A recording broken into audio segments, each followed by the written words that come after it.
Welcome to The Last Word, episode number 236. This week, the world literally shook, and sadly, many lives were lost, with the total number unknown and still growing. So if there's anything you can do, or anything you're able to do to help, please try and find a way to do that, because this one looks devastating. Life is short, so always try and make most of the time that we each have, and I just kind of wanted to say that up front, so if you have any idea what I'm talking about, with regards to the massive earthquake that happened in Turkey and Syria. So definitely check out what's going on there. If there's anything you're capable to do to help, send relief or anything like that, definitely make sure you do that. On a lighter note, we learned a lot more about the fabric of the Destiny universe as Bungie unraveled a lot of the information about the tangled weave that is Strand, our newest subclass coming in Lightfall. As with any Destiny expansion, many changes are coming to the game, and our guest tonight knows all about rolling with whatever comes her way. A gamer from her early years in life, like many of us, held a Nintendo controller as one of her first. Mario, Zelda, and Pokemon were staples in her family as she was growing up, but when she got into college, PC gaming took over and she went all in. Ocarina of Time, Skyrim, and Destiny don't have much in common, but they do share one weapon, a common thread in our guest's enjoyment of games is indeed bows. In fact, our guest is rather famous for her use of only bows to accomplish some rather impressive feats in Destiny. But that's really all she needs. That's really all she needs is her bow and arrows. No numbers on screen, no extra distractions. No HUD at all is actually her preferred style of play. So let's welcome a fantastic lady from this great Destiny community who has a rather stellar community of her own. Movie of the Week winner, solo flawless, no HUD, all bows dungeon master, cat lover, and Pokemon trainer. The one, the only, Sammy Cat. How you doing? You are muted, by the way, so. Oh no. Back. You're back. You're good, you're good. How was I muted? I don't know. Oh, okay. Well, hi everybody. Hello. How's it going? How are you doing? How you doing? Pretty good. Excited for everything Destiny right now. Excited for what's coming. Only a couple weeks. Oh my gosh. What are you excited for specifically? What's got you most hyped about Lightfall that you've seen so far?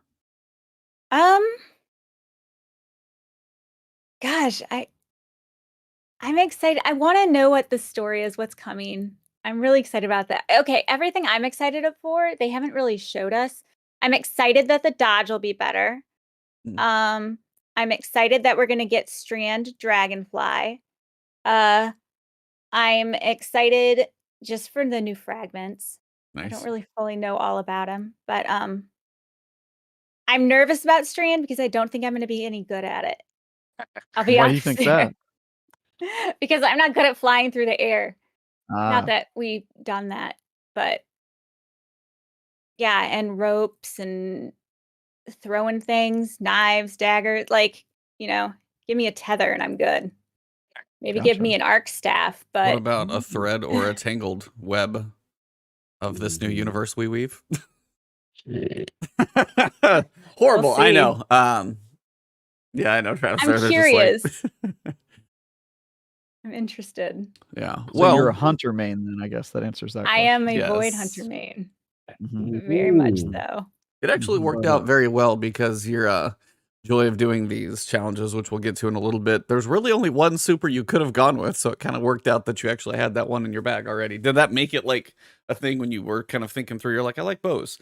I can do literally everything that way. Is that how some of that came together, or? No, I crutch on invis. I'm a hardcore crutch on invis player. It's a good way to be. I mean, being invisible does wonders for a lot of things, so I could believe that. Okay, you're the one causing problems in the Crucible, I see. Okay. I usually don't live long enough to be invisible in Crucible, so I'm not. Yeah, that's my problem too. Now, your Destiny history is interesting because, we here at the Warlock delegation heard about your application in D1, and then you rescinded it. So I'm curious, what happened? Walk us through real quick. You saw the darkness? I was going to say the light, but I think it's the darkness on this one. Well, so I liked Hunter, but I didn't like the Western theme with the whole golden gun. I was like, that just isn't really my style. Maybe I'll do the space magic thing. And then eventually we got an electrified staff, and I'm like, okay, I'm down with this. This is not as much fun as the space magic, but let's just go with it. I So almost made a pun. It was like almost right there, and then I lost it. Hey, feel free. If those are sitting up there, just go ahead and knock them out of the park. So You it was are Arc. allowed. Did you hear the introduction? Come on, puns are allowed. Like, that was ridiculous. Yes. Yeah. So Arc was the draw. That's what got you, Arc Hunter. Yep. Cool. And So- started D2 as an Arc Hunter. I was going to say, with the Ooh. recent addition of the kind of like area staff attack that they added recently, have you dabbled in that much, or do you live still in Void most of the time? I'm mostly in Void, but I do still have fun with Arc. Nice. I do still have fun with Arc. Not as much. I don't play as much outside of endgame activities, in which case I play a lot of Void because I'm in those endgame activities Makes sense. a lot. Did you get the email recently with like your percentage breakdown? What was your Void Yep. percentage? 80. Oh, Wow. wow. I was Okay, like, I know what you're doing. I was pretty balanced, but I mean, the one class I knew I was going to have low is Stasis, because as a Titan, Stasis is obviously not great. But no, I Yeah, don't know if I've yeah. seen anybody with 80 in anything. That's impressive. That's dedication. Thanks, guys. Interesting. Were I Solar and respect Stasis like zeros, or how low were they? Solar was higher actually than Arc. Okay. it. Ooh, okay. Stasis was the lowest. I think one was 10. I think Solar was 10. Arc was 7. Mhm. And then Stasis would have been 3. Yeah. I can math. Yeah. I think that all adds up to 100. I respect it. That's what's up. Maybe. I had 1% stasis, in case you guys were wondering. My previous discussions on the podcast hold up just fine. But Travis beat me. Travis was 0. I was Wow, 0. Trav, 0. Yeah. Zero Congratulations. stasis. Yeah, Yeah. it was great because he was like, "Wow, look at this! I follow my word. Stasis does suck," and I was like, "I wouldn't know," and posted my 0%. Just like, I'm not even gonna try it, man. It's so bad in there. Like, hearing E talk about it every day, plus my experience the previous season, I was just like, unless I hear that it's changing the meta, I'm not gonna even equip it, and I didn't, and I'm proud of myself. Wild. What were Zero you, percent. Cog? Where did you end up for? Because I know you enjoy your Shadebinder for multiple things like GMs and Crucible and stuff. Where was it for you? It was still third, but Solar still was number one. It still won a Warlock, Void 2, and then surprisingly Arc was last. But that was like, I was looking at it. Makes sense though. Yeah, I mean 3.0, I love it now. But Yeah. yeah, definitely Stasis Lock was ahead of Arc Lock. But now, I think if they redo it now, I think that is flipped.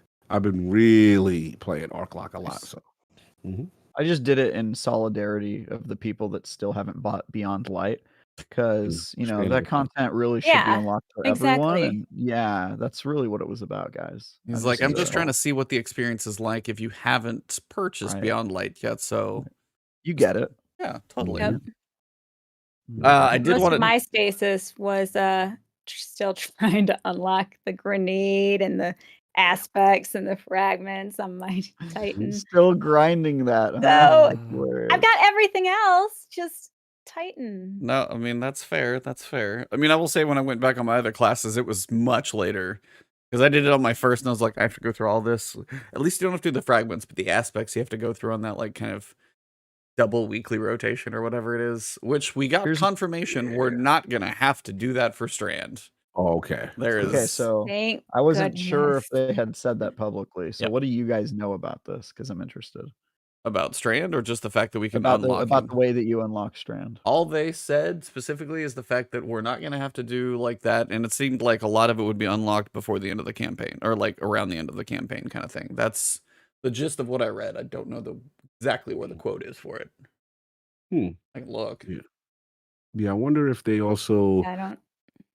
I'm sorry. Go ahead, Sammy. No, I just don't know.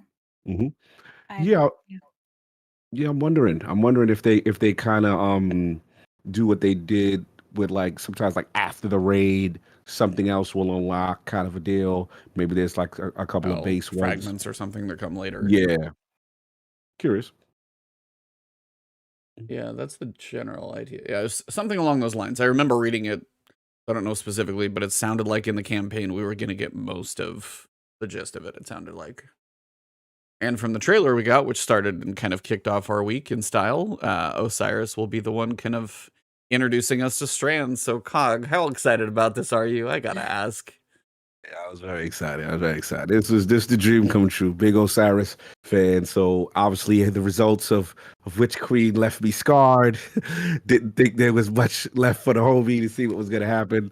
So now it was good to see him. I will say that voice sounds different. Mm-hmm. Voice actor change possibly. I don't know, but maybe No. maybe the words he was saying just Yeah. felt different. Because I re-listened to it after you mentioned it, and then like the first couple of sentences, I'm like, no, that's him. But then it was like one sentence in particular, he just sounded, his pitch sounded different for whatever reason.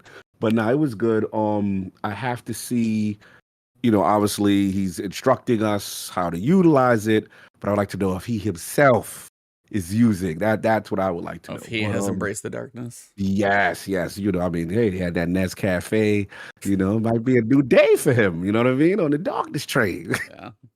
We got to see. But other than that, yeah, I just got to see what's up. But yeah, I was very excited to see that. And the Strand trailer hit for me. I'm curious for y'all because Titan delegation, I don't know, man. This is the first time. Hey, I wanted to go to Sammy first. I was going to say, so as the weeks, these past weeks, we keep getting stuff, and this one kicked off with the Strand trailer. So you get a chance to watch it, kind of get a little bit of a tease of what your class is getting. Are you excited, worried, feel like you got a good subclass?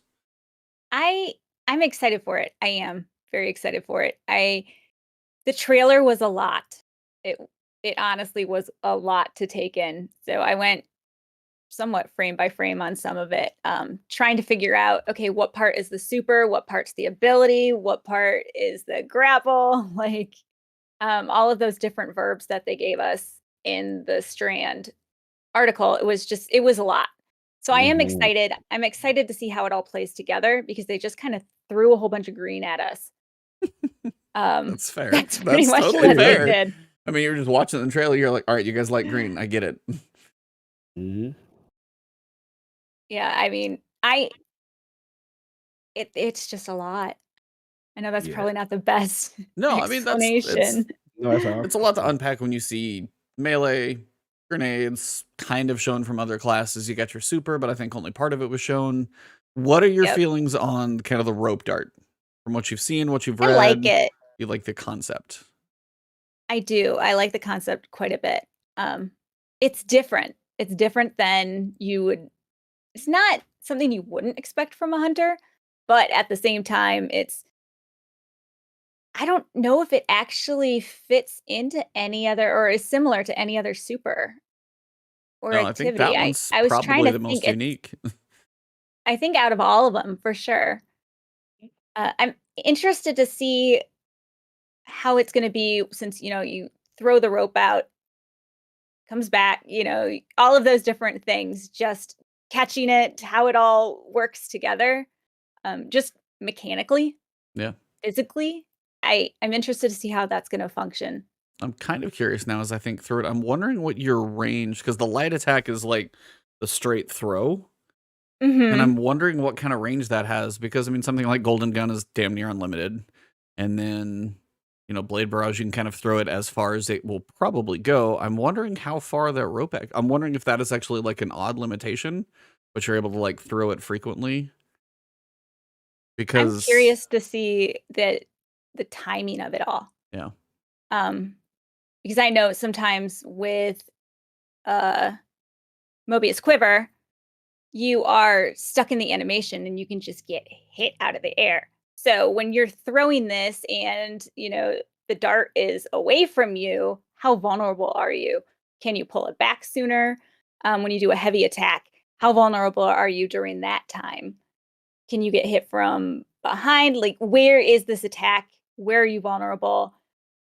Where would be the best time to use it? What type of enemies? It's just a go quick, be nimble type super. I just don't know exactly where I would see it yet. Yeah, no, that's fair because you've got the throw, which is like your light, and then the heavy, which I think we saw in a couple trailers back, or at some point there was the 360 spin. That's your heavy attack, and that's the one. I mean, as you said, like where do you use that? When do you jump into the middle of a bunch of enemies and then spin it and actually get the most out of it? Because for ad clearing, it would make some sense. That's not really a big boss one, and if that's your heavy, yeah, I could see it where there's some questions to see where it's going to get used. What about you guys? Did the rope dart kind of get a little more time to shine? So, Trav, what do you feel? What did you feel about it? I'm trying to remember what was in the trailer. Why don't you go first? I have to separate parts of my brain. Yeah, you good. You good. No, it was interesting. I felt like it felt huntery. You know what I'm saying? I felt it fit within the lore of the character, the mobility, the spin around, the rope thing. I thought they looked good. You know what I'm saying? To be honest, I mean, I didn't comment on the Warlock. I love the minions thing. Like, for you really, guys, yeah, that, and then like some other aspect of also when you put the rift down and some of them come back and it's just all. It was Ark Soulsy, but different, and it was like you know what it felt. It felt very Necromancer-y. Yeah, and that's why I liked it for the Warlock. So I was like, it fit that, but I have to ask my brothers because. I was going to ask you a little more about your little perchings and your threadlings and all of that fun stuff. I'm saving the Titan delegation for last. Don't worry.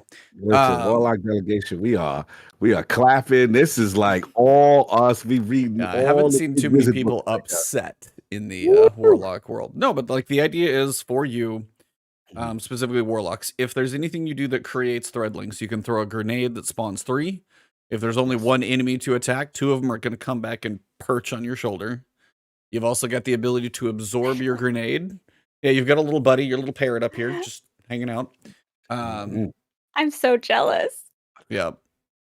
And then I think it's one of the grenades, if you absorb the threadling grenade, which I don't know the exact name of, that's the one where you can have 5 perchings. Yeah, that's wild. In waiting, and then when you drop your rift, you get 3 with the rift, and then the rift will pull the rest. You can have 8 threadlings just go a-wandering at that point, and they're just gonna get them, girls. Oh man, let's go. Oh, I'm ready. I'm so ready. It's so Warlock. I was like, oh, this is so me. Yeah. So the Warlock definitely, and then again, like your super, you go up in the air, create like a cloud of like little almost needles, you throw them at them, and then whatever seems to remain, or after the explosion's done, then threadlings go wandering after that. They're everywhere for you guys. You are the master of the threadling. Hunters, you guys are the master of the grapple. You guys get a double grapple. You get to make grapple points that the rest of us can use. So those, when you're in a team, people are going to be like, can you go Strand so we can go exploring, please? I need you to make a grapple point over here and here and here. Get on that. I feel like that's one of those things that hunters are going to have to do. Like in the raid, there's going to be this puzzle, and then the hunters are just going to like chain across the jumping puzzle and probably skip it after a while. I can see that happening. We'll be useful for once. You guys are always useful. Speaking of questions of being useful, Travis, we also got to see the How berserk. useful am I on this podcast today? I wonder. Yeah, I guess to answer the question that you had originally, because I just rewatched the trailer again. My thinking was, this is clearly the main selling point for this expansion, or at least the one that they've shown. Right? It's kind of like Beyond Light, where we kind of knew they were in between big expansions because they had just left Activision, and we knew that the Stasis was like the main selling point. I think the difference with this one is that with Stasis, it had never happened before. That was our first new, completely new element. Everything was new, and it kind of had a very interesting feel. This one, we've seen this before, and not terribly long ago either. And so my feeling was I'm less excited than I was about Stasis, and some of the stuff felt pretty samey to me. We got Warlocks getting other things to kill for them, because the can't play the game. We got, you know, hunters with you know, flipping around like they do with arc staff, flipping and dashing and diving and all that stuff. And then titans are predictably headbutting things with their big dumb heads. And so I just it all strikes me as very Destiny and not particularly brave. Right? They didn't really try a whole lot of new stuff or go on a limb or innovate in any major way. And so that to me is sort of, you know, maybe it's different once you get your hands on it, but just looking at the trailer, my thought was, okay, this is all very safe. It feels extremely safe to me. It's safe Destiny stuff. And so, yeah, I like I keep saying every week on for some reason, which I don't like, is that I'm nervous about this expansion. We'll see. Fair. I mean, that's as many different things as you play a wide smattering of games, so you've got a reason to kind of go into something with a little hesitation. If your gut says something, you've probably got a reason why, so that's totally fair. But the Titans, we got to see them swipe our blades and then swipe our blades some more. So Strand did kind of a new thing where everybody has basically a triple melee. So Warlocks have your triple kind of little arcane needle. The Hunters, you guys get a cool one. I will say that was kind of a little interesting spin, because as it goes out and hits multiple enemies, when it comes back, if you do a perfect catch, you get increased melee like regeneration energy. So it's almost like a perfect reload from another type of game. Like, you know, there's countless ones of those. So that actually kind of gave you guys a little bit of a mini game. So you almost have to be aware of this thing flying at you and then try and catch it while you're doing other stuff. So being aware of everything going on there. Titans, we get to swing our blades. We get 3 of them, 3 swings though. We get to cover a decent amount of ground. I just hope these personally have a lot better accuracy and connection than the Stasis one, because I have missed more Stasis punches. That's why I don't do that subclass. But Stasis punches, I cannot say how many I've wind up for. Either overshoot, undershoot, whiff to the side. I'm hoping these are a little more accurate. And then the super is an extension of that. We swipe increasingly quick with the light attack, and then the heavy attack is almost like a Wolverine like crossing slash, and it looks like 2 of the lashes will kind of go out and find a target. And then it looks like we've got an aspect where the Titan Barricade sends out a lash, because we saw the bigger version of that. I did see that. Right. Yeah, and that'll kind of suspend what's in front of you, because we saw the exotic that already had the triple version. We just have the aspect that does that. Correct. I'm trying to think of what else was actually listed in there. Well, the main ones, at least for Strand, while we're going through this, the verbs, or whatever you want to call them: suspend, unravel, and sever. So suspend in PvE, an enemy is lifted off the ground for a brief duration, basically disabled. In PvP, and I think this goes into your point as well, Travis, because Stasis broke a whole bunch of stuff for a good hot year in PvP, probably, between Shatter Dive and then Warlock melees that got nerfed and buffed and other things. And I think when you said safe, you're probably not that far off, because I think they were worried about, because they even list here in PvP, suspended players are lifted off the ground but can still move somewhat slowly and still fire their weapon back. So nobody's no longer stuck in just ice and just waiting to die. Like stasis light. Yes, Diet stasis. Unraveling, attack an unraveled enemy will cause threads to burst out of the target and attack other nearby targets. Once hit, that target will also become unraveled. And then sever, a severed enemy is less capable of affecting the material world, aka reducing their damage output. So they will be not weakened. Like weakened, we imagine they take more damage. If you sever them, they will actually output less damage. So it keeps you alive a little bit longer. So a different take on those. So those are the main ones coming along. And then the major buff coming with Strand is Woven Mail. This ability, the Guardian, is sheathed in protective mesh of Strand matter, reducing incoming damage. In PvP, Woven Mail only reduces damage to the body. Head and melee damage will continue as normal. So if you have Woven Mail on, you can still get one-tap sniped. You're still going to get punched the same way. What do you guys think about that? Like, Woven Mail kind of has like a PvE benefit, but in PvP, again, this is that fear, I think, where they're worried about making things too strong. Cog, you're kind of shaking your head. Yeah, I thought it was interesting. I don't mind it. I think that, let's be honest, the headshot is kind of like the skill thing that you want to do ideally in PvP. So I could see that as a nice little trade off because to me, this is all the learnings of Stasis. Right, if you come in there and you apply exactly 1-to-1 how it affects from PvE to PvP, you have a broken PvP. And I think they're very concerned about the sandbox.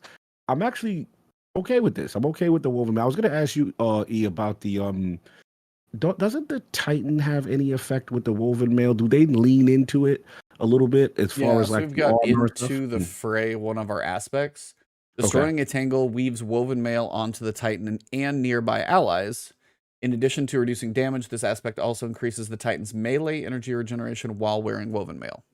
Right. And what I was thinking is what I'm hoping for you guys, because I do admit, like, look, I always tease. It's like an overshield, basically. Yeah. So what I'm hoping is that the benefit that we don't know the true benefit of the Titan Strand class yet. And what I'm hoping is maybe it has endgame potential outside of the super. Because I do agree with you guys. I'm getting tired of Titans not with the roaming supers not really being as effective for end game content as the class you really want to play because it's too risky to be doing in a Grandmaster or whatever raid or what have you. So I'm curious how they handle that. But I like that aspect, and I'm hoping that there's a little Solar 3.0 feel. Because remember when we first read about it, we learned about Solar 3.0, we were like, I don't know, fam. That don't sound hot like voice sound hot. Like we wasn't amped. I remember I was just like, this seems safe and boring, and I don't know, right? I mean, Scorch sound cool.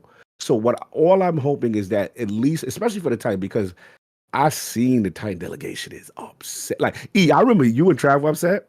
Like, I am seeing the Titan delegation. I mean, it was so much of a thing that the Destiny 2 team YouTube or Twitter account literally acknowledged it. Mm-hmm. Yeah. Like, that's something I was surprised to see, actually. But they're like, we know you guys are out there. There's probably going to be some other stuff. They just may not say it. Who knows? But yeah. Hunters, you guys, on the other hand, for your aspects, you've got, you get a slam now. So you get your big ensnaring slam, or when you slam to the ground, you go, poof, and all the stuff around you is now suspended. So you're going to be. We already had a slam shatter dive. Yeah, I was going to say shatter dive, quick fall. Okay, add another one to your arsenal then. But again, that's the thing. It's like, so I say that and I'm reading it out loud and you guys like, yep, add that one. So again, coming back to what Travis said, it's like the safe and kind of consistent basis here. Like the unique thing about the rope dart, you've got the threadling kind of minion mastery. There's a couple things that are unique. The lashes, the barricade lashing and stuff like that. There are a couple unique twists, but it is kind of a green skin on what feels like, if you really break it down, like some things that we feel like we might have seen before. I want to give. I'm sorry, no, go ahead. No, I just want to give some props to the mobility part though.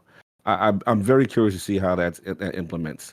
As far as like using a grenade and I feel like hunters even have more of an extension upon it, but warlocks and titans can utilize it. So I think that changes the sandbox. I'm curious. Like as a person who floofs and can't jump, I would like to know how I can move around the map efficiently and maybe solve my issues. So to me, this is exciting as a less skilled jumper.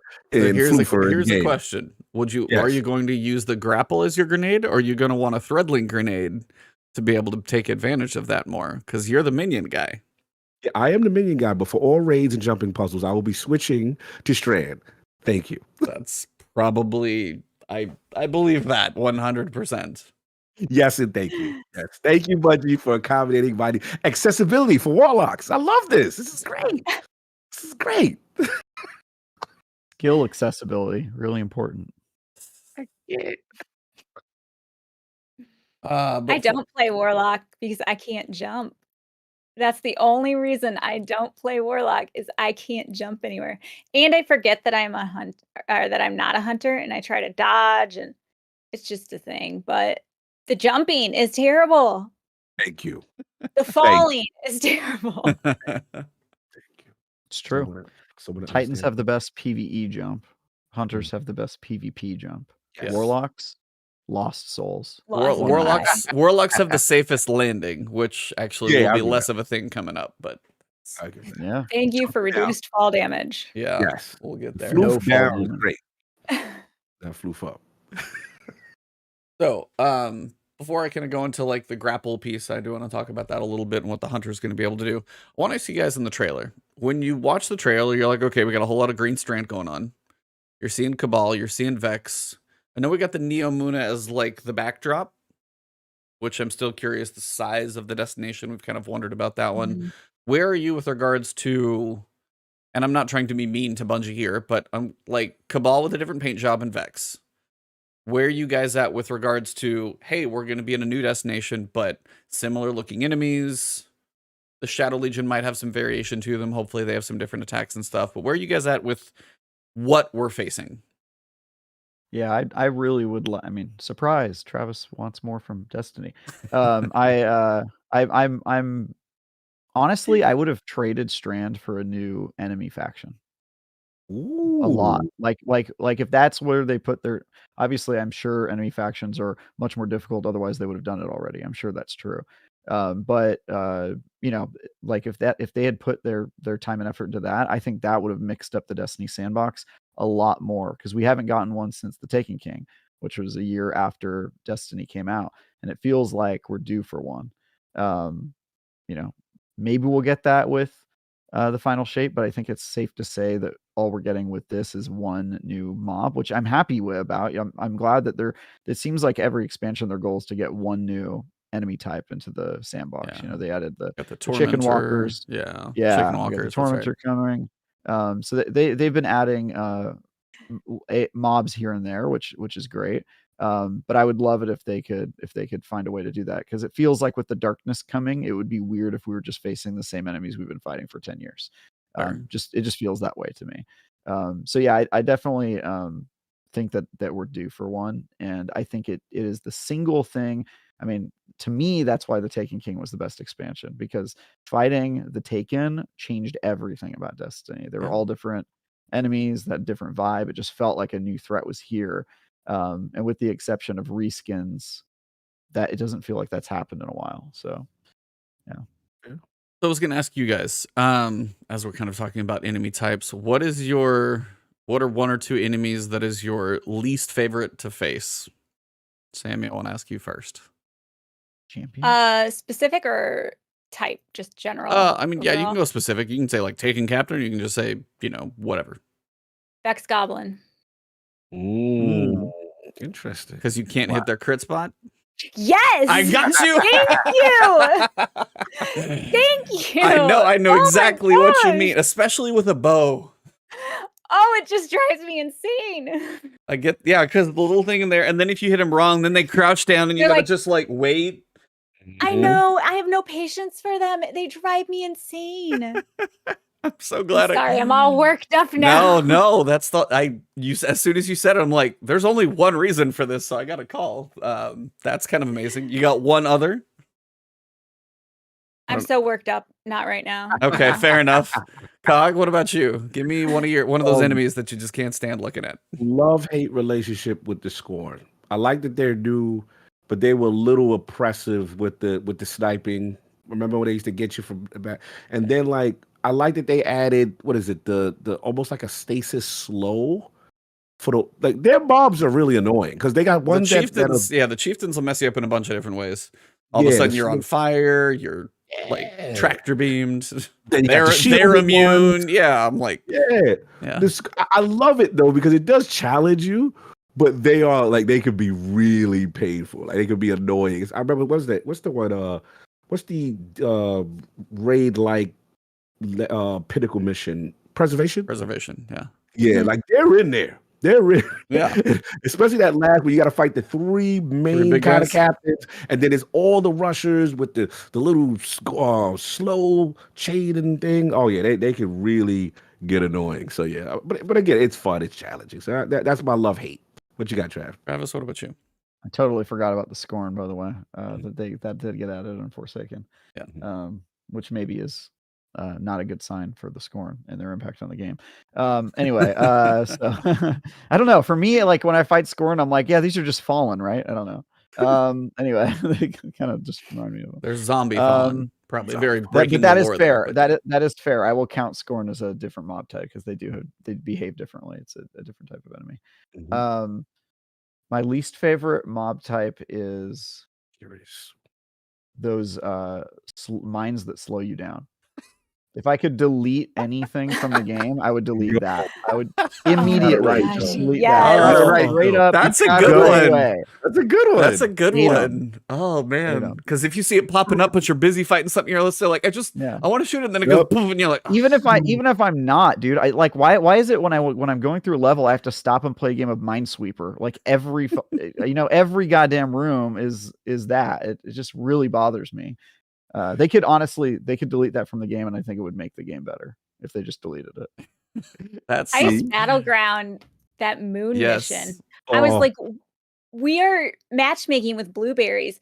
Why would they put these somewhere where your blueberry is going to run in front of you and then you're going to be stuck? I can't. Like, Yeah. they're not going to clean up their mess. I was fuming.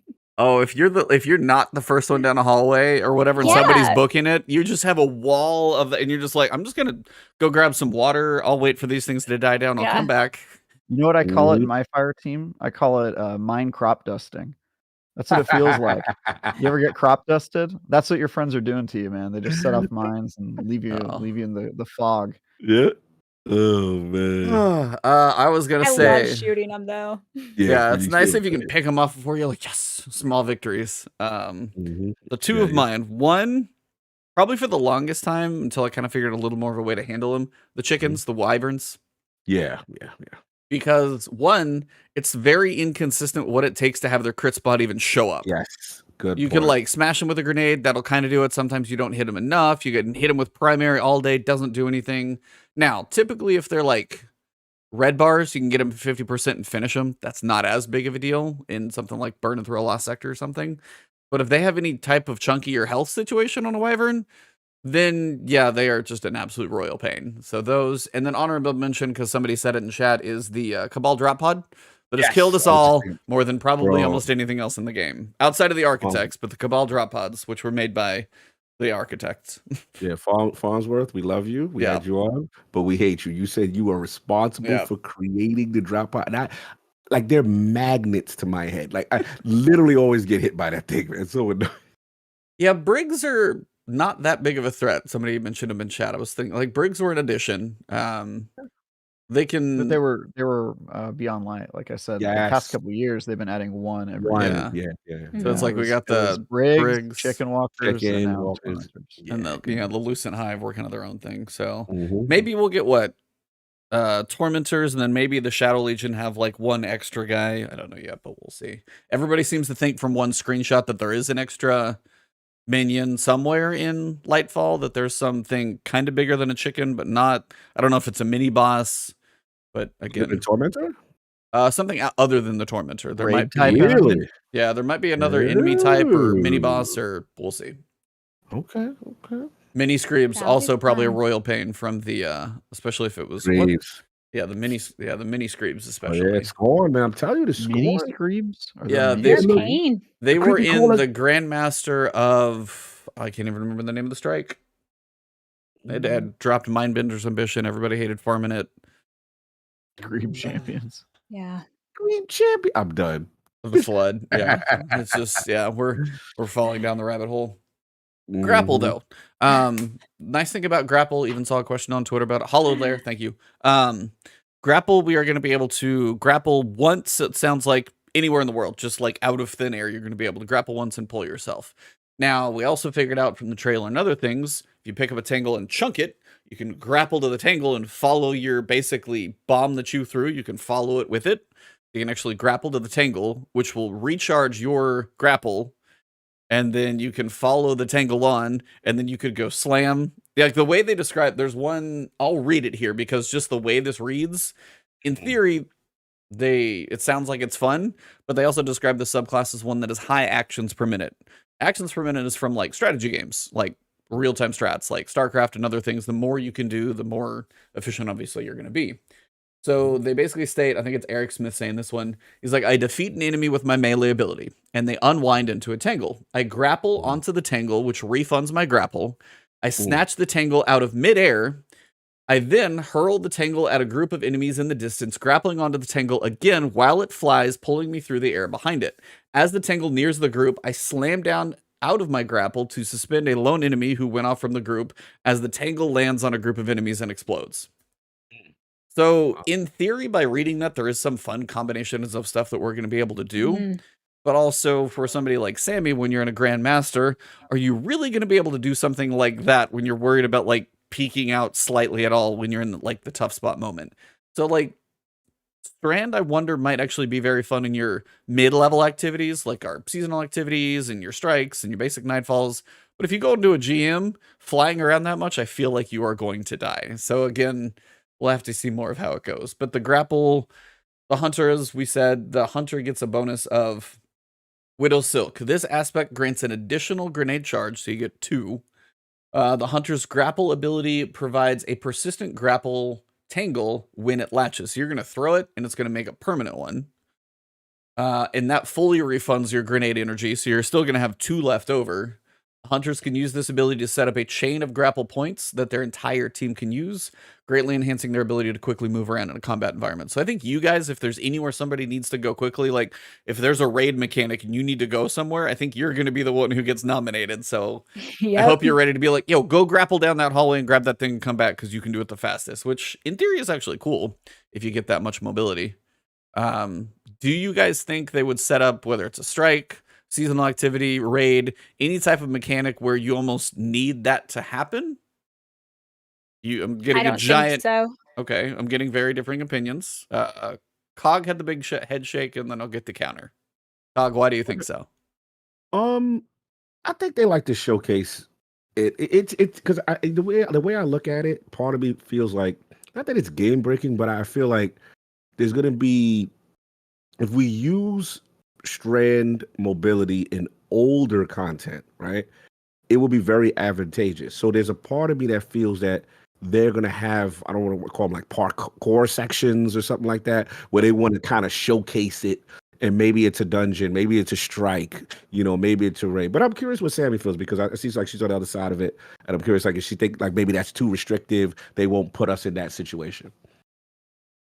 I don't think that they're going to put us in that situation for a few reasons. One is I'm assuming that it's going to be a new world, a new destination that everybody can go to. Whereas like there's the story and, Strand, you're going to have to actually own the expansion for. So things like, lost sectors, strikes. Well, can you play the strikes that are specific if you don't have the expansion? No. I don't remember. I don't think you can do the Nightfall. If the Vanguard Ops throws you in there, can you do it? Because Vanguard Ops, you might. I think you can if you're in Vanguard Ops. I think that one you might be able to, but if it's Nightfall, I feel like you can't. Like if it's the Glassway, for example, and you don't own Beyond Light, I feel like you can't. Yeah, somebody said it. Yes, you can play strikes, not the Nightfalls. Thank you, chat. Also not the, well, it doesn't matter, but yeah, you can't select it. Yep. I think anything that would give you a locked loadout or anything that would match make you, it would be too restrictive. Trying to coordinate that with other blueberries. I think it would cause a lot more problems just trying to work it all out, where who's going to play, the hunter class. You're almost going to need to make sure, am I going to be forced to be the hunter every time because I don't trust the people I'm matching? Well, then I know they're getting rid of match game, which will be great. Yes. But you're still stuck in it. I know they want us to play different roles, but it's kind of like I don't know, is the hunter now going to be the utility one? Where we're just, I don't know, being... You're nominated hunter just like somebody was previously nominated for divinity. You're just like, you do that. Yeah, exactly. No, that's exactly what I was thinking about, is I'm not the one with divinity because I'm the one with the grapple. So I don't think they would limit people. Yeah. I would hope they wouldn't limit. I guess my mindset, just to clarify, was more so like Lightfall specific content that would, like, for example, like maybe a specific part of the campaign has a section. I mean, that I could see. I could see that. Yeah, no, that's what I was actually meaning. Or like when the new raid drops, right? Because again, you got to have the expansion, you got to have that content. It'll be paywall behind the exclusive content for maybe a mini campaign mission. I can't see the raid. Okay. Now, the main you reason can. I Tell me don't see why. the Tell me why. raid, if you think Break it about down. challenges, beat it with all the classes. They're not Mhm. going to make you require any specific class in there. Oh yes, that. So if mhm. you're going to go through and get like the raid Good seal, point. Good the point. whole Good point. team needs to use a void or whatever for one of those things. So at some point, you basically kind of scratch that out. So just from previous history, it makes me think not. Now, Okay. would I like it if there was? Now, I wouldn't mind if there was an advantage to using the new subclass, like there was something that you Mhm. were more capable of doing, or if there was a jumping puzzle, but you could grapple it faster, like you were climbing up some spire or something. Like I could see a benefit to it, but nothing to where I think it would be a complete detriment that you couldn't accomplish it, just because again, triumphs and Yeah. other things. No, good point. Um, That's actually a valid point. So it's kind of a toss up, but yeah, hunters are the masters of grapple, warlocks the masters of threadlings. And then Titans, I think the Titans really are the only ones with like the lashes, like the big sweeping, like Oh yeah. the lash that comes out of the barricade, the lash that comes Mhm. out of the exotic, the triple, the super. I think that's kind of our thing because I don't know Mhm. if I've seen either of the two specifically do that. Gotcha. We've got a couple of And that's fragments. the thing that suspends them, right? Yeah, so I think if you Yeah. hit them with the Mhm. lashes, they get suspended. I don't know if the super, like the Wolverine double slash, is like Mhm. damage or both. But yeah. E. Yep. Do we Maybe have that- any? Okay, I'm sorry, Trav. Go ahead. I was gonna say maybe that's why they have been not commenting on the Titan situation, because they may have accidentally given Titan Stasis 2.0 if we're able to suspend people for long periods of time. I was just about to see what Trav said. I was about to ask who else can suspend. Well, everyone can with the bola grenade. See, it's like a grenade Okay. that'll give an area of effect.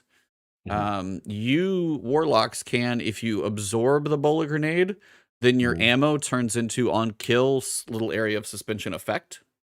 So you're the only one Ah. who can do that. Mhm. And then I'm sure there's going to be an aspect or fragment that probably has some, or a fragment that can probably do that. There's 4 fragments we know about. They have the Thread of Ascent. Activating your grenade ability reloads your equipped weapon and grants increased weapon handling and airborne effectiveness for a short time. That's probably a PvP thing. Thread of Fury. Damaging a target with a tingle grants melee energy. The Thread of Finality is going to live on Cog's character because that's finishers generate threadlings. And then the Thread of Warding. Picking up an orb grants woven mail. So that's where it kind of goes back into making orbs and tying it into your thing. Interesting. Is there anything I haven't really mentioned on Strand? I know we got the grapple. I know we've got definitions. There's a couple of universal grenades. Shout out to Forte.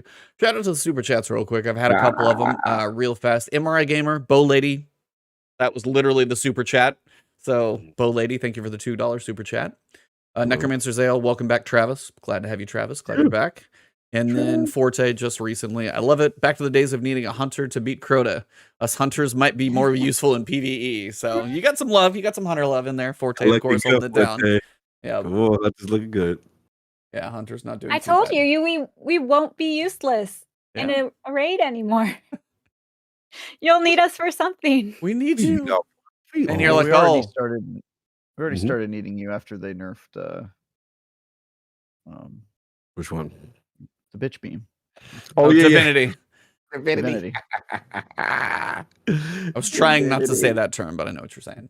Yes, Divinity. Salute. But yeah. I also tried to be in my defense. I tried to also not say. And it. you're like, Yeah, I just you didn't tried- come you up tried with very anything. hard. You Yeah. tried I very just hard. call it Gotta- that so often. It was the only thing I could think of. Can't say the word. What do Just you guys think though about the idea that the grapple is your grenade? Now there's a grapple like melee punch. Basically, I think if you grapple towards an enemy, you can finish with a melee and do. Trying to remember if it's like severing, where you kind of weaken them a little bit. Do you think that's a fair way to put grapple? But if you choose another grenade, now you don't have a grapple. Where do you guys land on this? I kind of think that it's too. It's not it's not to me. It feels like everybody's going to choose the grapple, because the grapple seems like just better. You know what I mean? Like it's better for PvE because you can swing around and get to high places. PvP, it's arguably better because distance and getting up to places you don't want to get and flying over people is always more useful. And sacrificing a grenade for that, I don't know if it's an equal trade. I almost wonder, should you not be able to jump? but you get to grapple. Should you lose your class ability? Only problem with that is Yeah, it's like, then, what would you know, give up for it if not the grenade? Would you give up melee Yeah. for it instead and keep your grenade? that also doesn't really feel fair. I'd give It up my feels melee. like you're getting a good deal either way. Getting up your grenade and your melee both feel like you're getting the better deal, and therefore anybody using Strand is going to choose grapple. And I kind of want it to be like a coin toss. I kind of want it like if hunters have to choose between grapple or dodge, it would be 50-50. You know what I mean? I could see that more. I mean, if I had to choose But then that would be a well versus grapple. I also think that's kind of equivalent.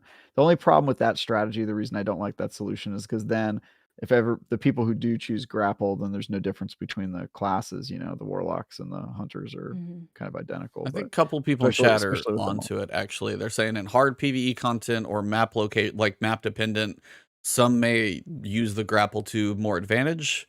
Some you may not really want to be flying around on a grapple if you're risky and harder content. So if you're doing something, I wouldn't. right? Yeah, I guess it's I would fair not. if you're talking about like a Grandmaster Nightfall or whatever. If you can I was just more like, thinking just for like general content and for PvP, like why would you choose the grenade? Is just my initial kind of thought. but yeah, if you're hiding behind cover and Cog all of a sudden chunks out a threadling grenade and it can go make some stuff that kills stuff and he doesn't even have to see it, that's probably going to be more advantageous in high level content, and he can enjoy all of his little minions. And perchings. I was like, really? We're going to call them perchings? They almost sound cute. I love it. They sound adorable. You guys get all the buddies. No, come join the Warlocks. I'm telling you, it's nice over here. The water's I nice. might, now that you guys have perching buddies. Like, Tell you. Literally going to have a perching plushie. Yeah. oh my gosh, I want a perching plushie. You're welcome, Bungie. Make that and you'll, at least you got one sale right there. Sold. We go. Anything else you guys want to talk about specifically Strand related? I mean, we pretty much had it. It's going to be interesting to trade off. Crushed it. Knocked it out of the parky. That's all us. Yeah, he broke it down. I've done it multiple times this week for videos and stuff, so I've had some practice. It was helpful. The other thing we got is the abilities and beyond kind of sandbox update for non-Strand stuff. For your 3.0 subclasses, we got a lot of stuff over the past year. Arc, Solar, Void 3.0. And now that all that stuff's been effect, some's been hot, some's been cold, a little bouncing here and there. They're trying to get a little more of everything going on. And they also know we're going into Lightfall with loadouts. Your artifact mods are no longer going to be mods. They're passive unlocks, which I still love the idea of that. I wish that would have been the way from the beginning. And you're going to be able to run multiple copies of mods like Bomber, Grenade Kickstart, Utility Kickstart, Invigoration, Hands-On. You're going to be able to run multiple of those, and they even state that armor mod energy costs have been reduced across the board. Artifact, in the fact that, armor mods costs have been reduced. Artifact mods don't need to be slotted. So double win on those. That being said, they did say for Lightfall, we're making a change for passive cooldowns. They rescaled the efficacy of discipline, strength, and each class ability stat. So, if I point at everybody, it's like recovery, resilience, and mobility for each of our classes. In general, the regeneration provided by a tier 10 stat now will be equivalent to a tier 8 stat when we get to Lightfall. So like if you get tier 10 benefits now and it's like a 40-second recharge, and right now a tier 8 is 52 seconds for, say, a grenade, now the tier 10 is going to be 52. So they're trying to slow down abilities as a general baseline cooldown, but they're also saying each stat is going to be a little more consistent, kind of a little more of a linear graph as opposed to some funky, weird curves to it. And the reason I kind of state that together is I wanted to get your guys' takes on, do you feel that them pulling back cooldowns is a bad thing? Or do you think it's a good thing for, like challenging content? Do you feel like the mods may still break the game anyway and it doesn't matter? Where are you guys at on the idea of your abilities are just going to be slower in probably general? I'm okay with it. Travis, go for it. Yeah, I'm sorry. No, go for it. No, You go ahead. jump in. Yeah. I was just gonna say, I think I'm okay with it. I think probably you're heated. Ooh, I think probably she has opinions. We're gonna get those. Don't worry. We'll get them. The problem with giving people a lot of options for their abilities is that then they don't rely on their guns too much, and your guns are kind of the main thing in Destiny, right? They're supposed to be. And so I'm okay with them slowing it down a little bit. That said, I don't like waiting on my abilities for the same reason I hate reloading as a mechanic in games, because I get that it's a decision, but you only need to play Doom Eternal for like 5 minutes before you go, why is that in games? You know what I mean? Like, why do you have reloading? It kind of makes you question all of the things you once thought. And so I'm of two minds. One, your abilities are what makes Destiny Destiny, so they should definitely be prominently featured. But also, guns are important, and so whatever they need to do to find that balance, I'm happy with. I think there does need to be a balance, and they have more data than I do. So, if they tell me that people are spamming abilities, I'm want to believe them. So, Oh, Sammy, let's see what's on the other side of Yeah. this. where are you at on this one? I would like my dodge back fully, please. Well, it is because going. because It you is want getting. to because you want to go invis, right? Because you said earlier you're an invis clutch kind of hunter, right? Okay, let's not blame me here, guys. Like, let's Hey, not that's shame me the here. recent change is being reverted. Your dodge is actually Yeah, that's true. getting a little less. I believe it's going to be about 2 seconds faster at tier 10, I think, which is a lot, which is a ton. You wouldn't think 2 seconds is a lot, but it really is. Right now, it's just it's in a rough place. I'm interested to see where it's going to be. I'm talking about marksman dodge for the most part right now. I'm interested where it's going to be once they do rescale it, because yeah, they're rescaling it. They're giving us, it was 8 or 10 seconds they took away, I think. Yeah, it's a little farther down. It was Marksman's was 8. 34, but now it's back down to 29, and then Gamblers was or currently is 46. It's going back to 38, so it's 5 seconds and 8 seconds. Yep. I think it's gonna be tier 10. What was it?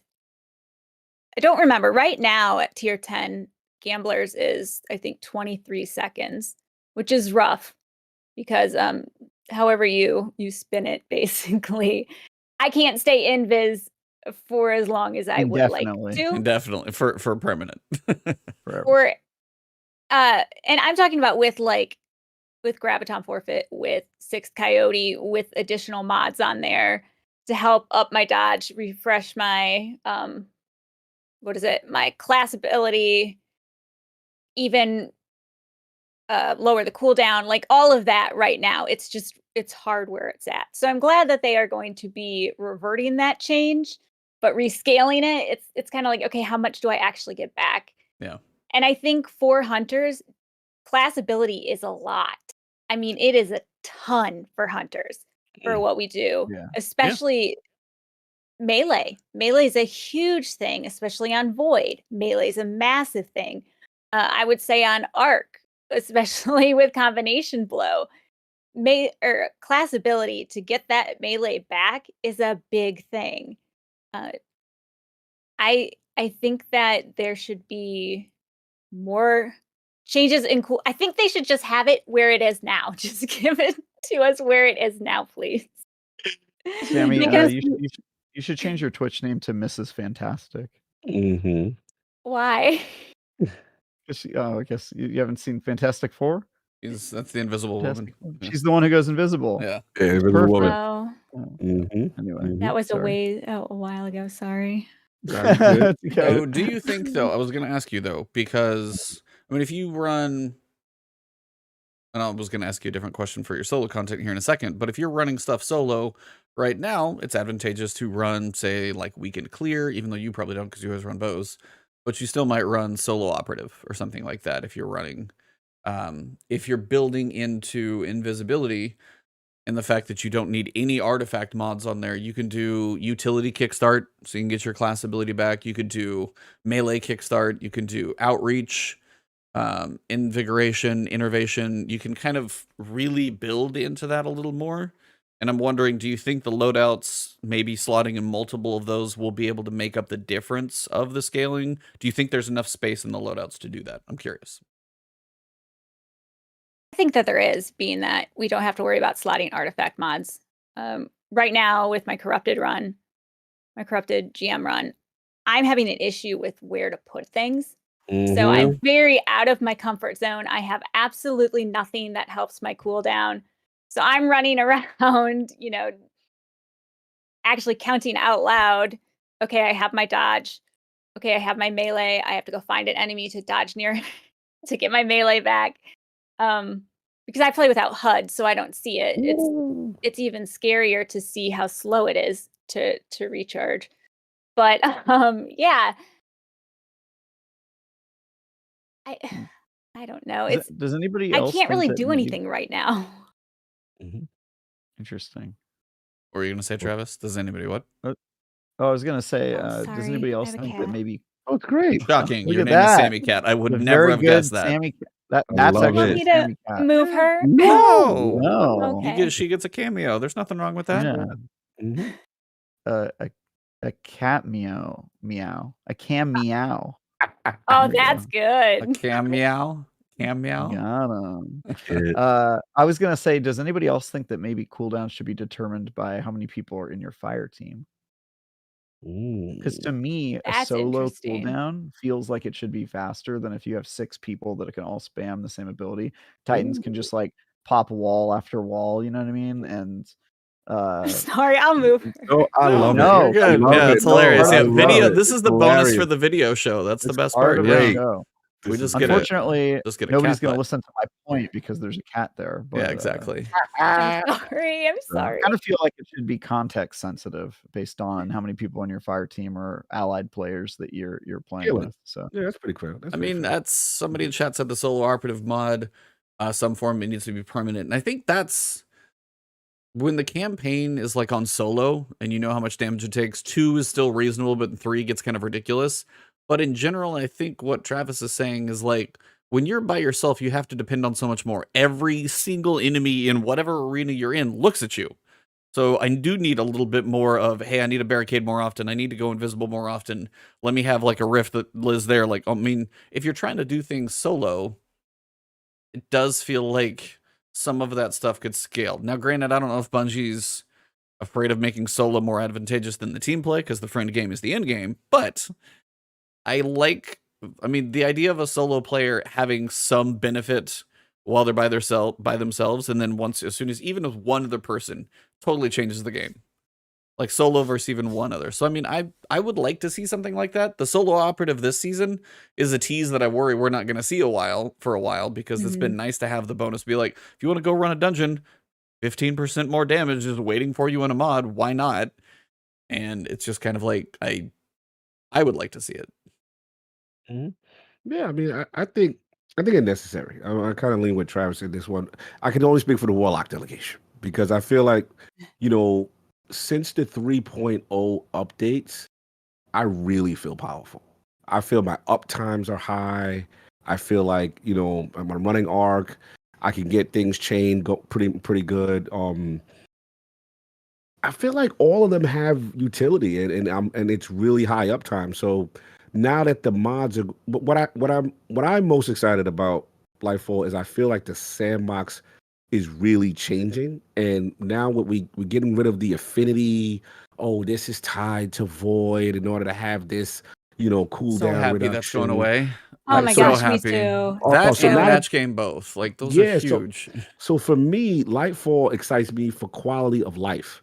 Like I'm gonna get to play the way I want to play and not be restricted and forced to wear certain colors and do all this foolishness just to build the way I want to build. So that part excites me. As far as the abilities, it was kind of overdue. I'm with Trav in the sense that we're getting away from gunplay and we're getting ability spamming. Now I do empathize with Sammy on solo play, and I think you guys are making fantastic points on solo play scaling. And I think, they've kind of dabbled with Witch Queen campaign when you're by yourself. things are a little less, right? You know, they're dabbling with contest mode and Seraph Shield, 5 levels above. So they to me, they're tweaking, they're getting there. And I think Trav makes an excellent point with, fire team scaling in relation to ability cooldowns. Yeah. Because if you're solo, it is hard. You said I don't know how you guys do it. Like, I think you guys are superstars. Both of you. Sammy, like anything solo, like the few times I've done something solo, I'm like, oh man, like, woo, I need an award for just doing anything like that. So, like, yeah, it should be something that they should consider. So we got to see how it goes. But I think to me, this is a constant tweak fest by Bungie. They're still trying to refine and get to where they need to go. And I think Lightfall is probably a little bit more ambitious in their sandbox play and just how they want to go. But I'm curious what you eat. I mean, for me, you guys are all like valid points. I don't know if there's too much more I can add. I mean, solo player, I feel like the solo operative is a nice nod to acknowledge the solo players, because there's enough people that have watched my videos to say, hey, I probably wouldn't have done this except for your guide or whatever it may be. And it's like, there are a lot of people who look at something but don't have that group to play with, and making that barrier to entry, making some of the abilities a little faster. If Sammy's over here trying to survive just that little bit, and she's the only one running around with no HUD, like a crazy person with bows, and she's still getting it done, but it's just like, how many attempts have you got on your corrupted this week? What was it? Not this week. I've done it since GM started, but I might be at 177. Yeah, that is persistence like no other. She is bound and determined to get it done, and you may have just broken Travis. So that is a thing. But I mean, I can tell you anything that you solo that is going to be at a high level in Destiny, there are going to be some deaths involved unless you're just like one of those beast players. Like, most of us die a lot to learn it. But there's a point to where, and I think one of the biggest things is the Legend campaign scaling is not a bad way to go for a solo player, but I think the 3 players is too far. And it's like, how many... It's one thing to say, hey, I understand the mechanics and I can kind of stand an endurance phase. But Did you say 177? Yes, she did. Yeah. But we do attempts. We name our attempts. I name my attempts after Pokemon according to their national Pokédex number. So we're on attempt number Flaffy, whose national Pokédex number is 178. All right, well, that is kind of amazingly unique. I mean, granted, there are a lot of Pokemon behind you on that shelf, so I get it. You just reminded me of, if you ever read the book, The Count of Monte Cristo, where he's in jail for like 11 years, and he says to somebody, there are 7,351 stones in my walls. I have counted them many times. And then the other guy who's been in jail for even longer goes, yes, but have you named them yet? That's what you just that's what you just did for me. You're like, how broken is your brain? Well, you're naming how stuff now. How broken are you? I love it. I love it. And I kind of want to use this as take a point because I didn't actually get into it as much earlier. I want to know more about you soloing content, because I mean, right now, loadouts, you might throw some of these ideas you've got kind of out the window and start over with a fresh whiteboard, because loadouts are going to be kind of changing things up for you. But right now, when you go into, say you want to solo Corrupted or whatever you've soloed, I know you soloed Spire, I watched that one. When you go into these things, are there limitations that bows bring to you? Are there certain things you like about bows, don't like about bows? And then also, you've got to give me your full feedback on Leviathan's Breath and its changes that are coming. Actually might be good for you. But so I kind of want to understand your process of like, how did you get into bows only for like challenges? And then also, when you go to think about like one of these encounters, how does putting the loadout come together? So I got into bows because I just absolutely love bows in video games. They're not the best at all with DPS. They're not the most practical in most situations. They're cool. They're so cool. So I would always run one. And anytime I would do more endgame stuff with a team, people would get upset with me because I was running a bow.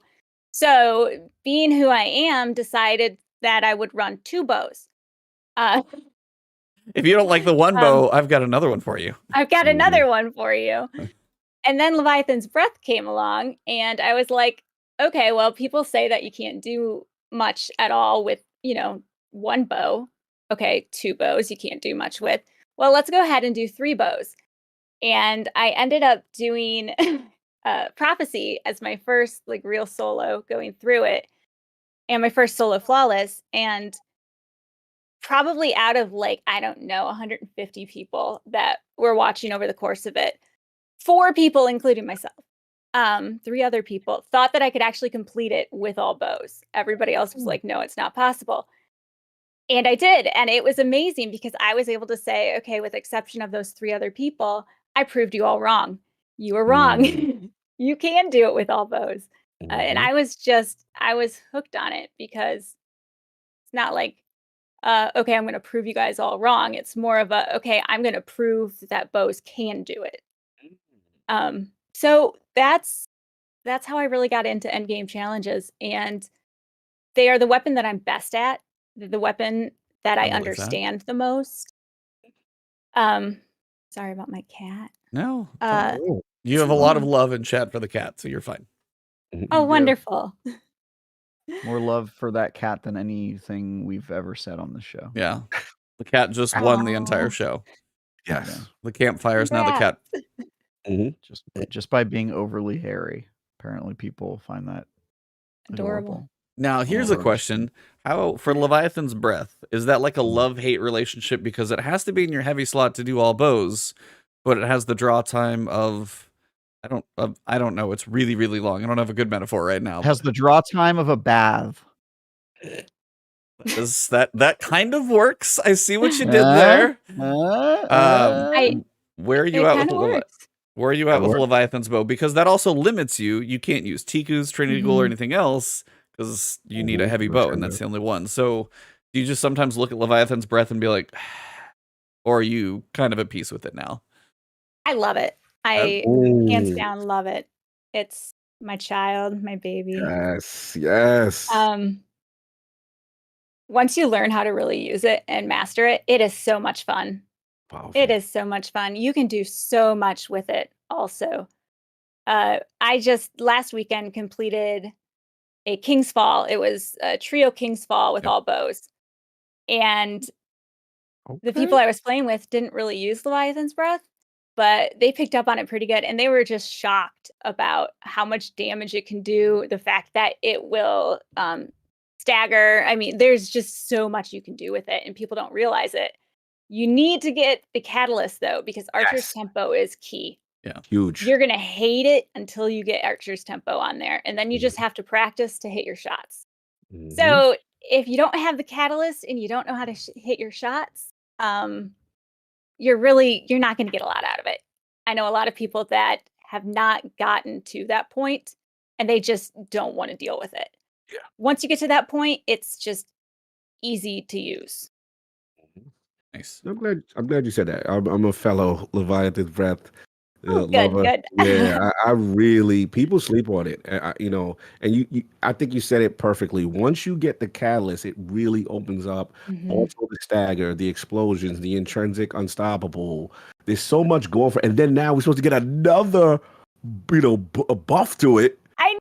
It's gonna be crazy. Like, people are sleeping on Leviathan. But I wanted to ask you though, but what outside of Leviathan, what's your favorite legendary bow and your favorite other than Leviathan's Breath exotic bow? I'm curious. Legendary bow is Subtle Calamity, although it's Sunset.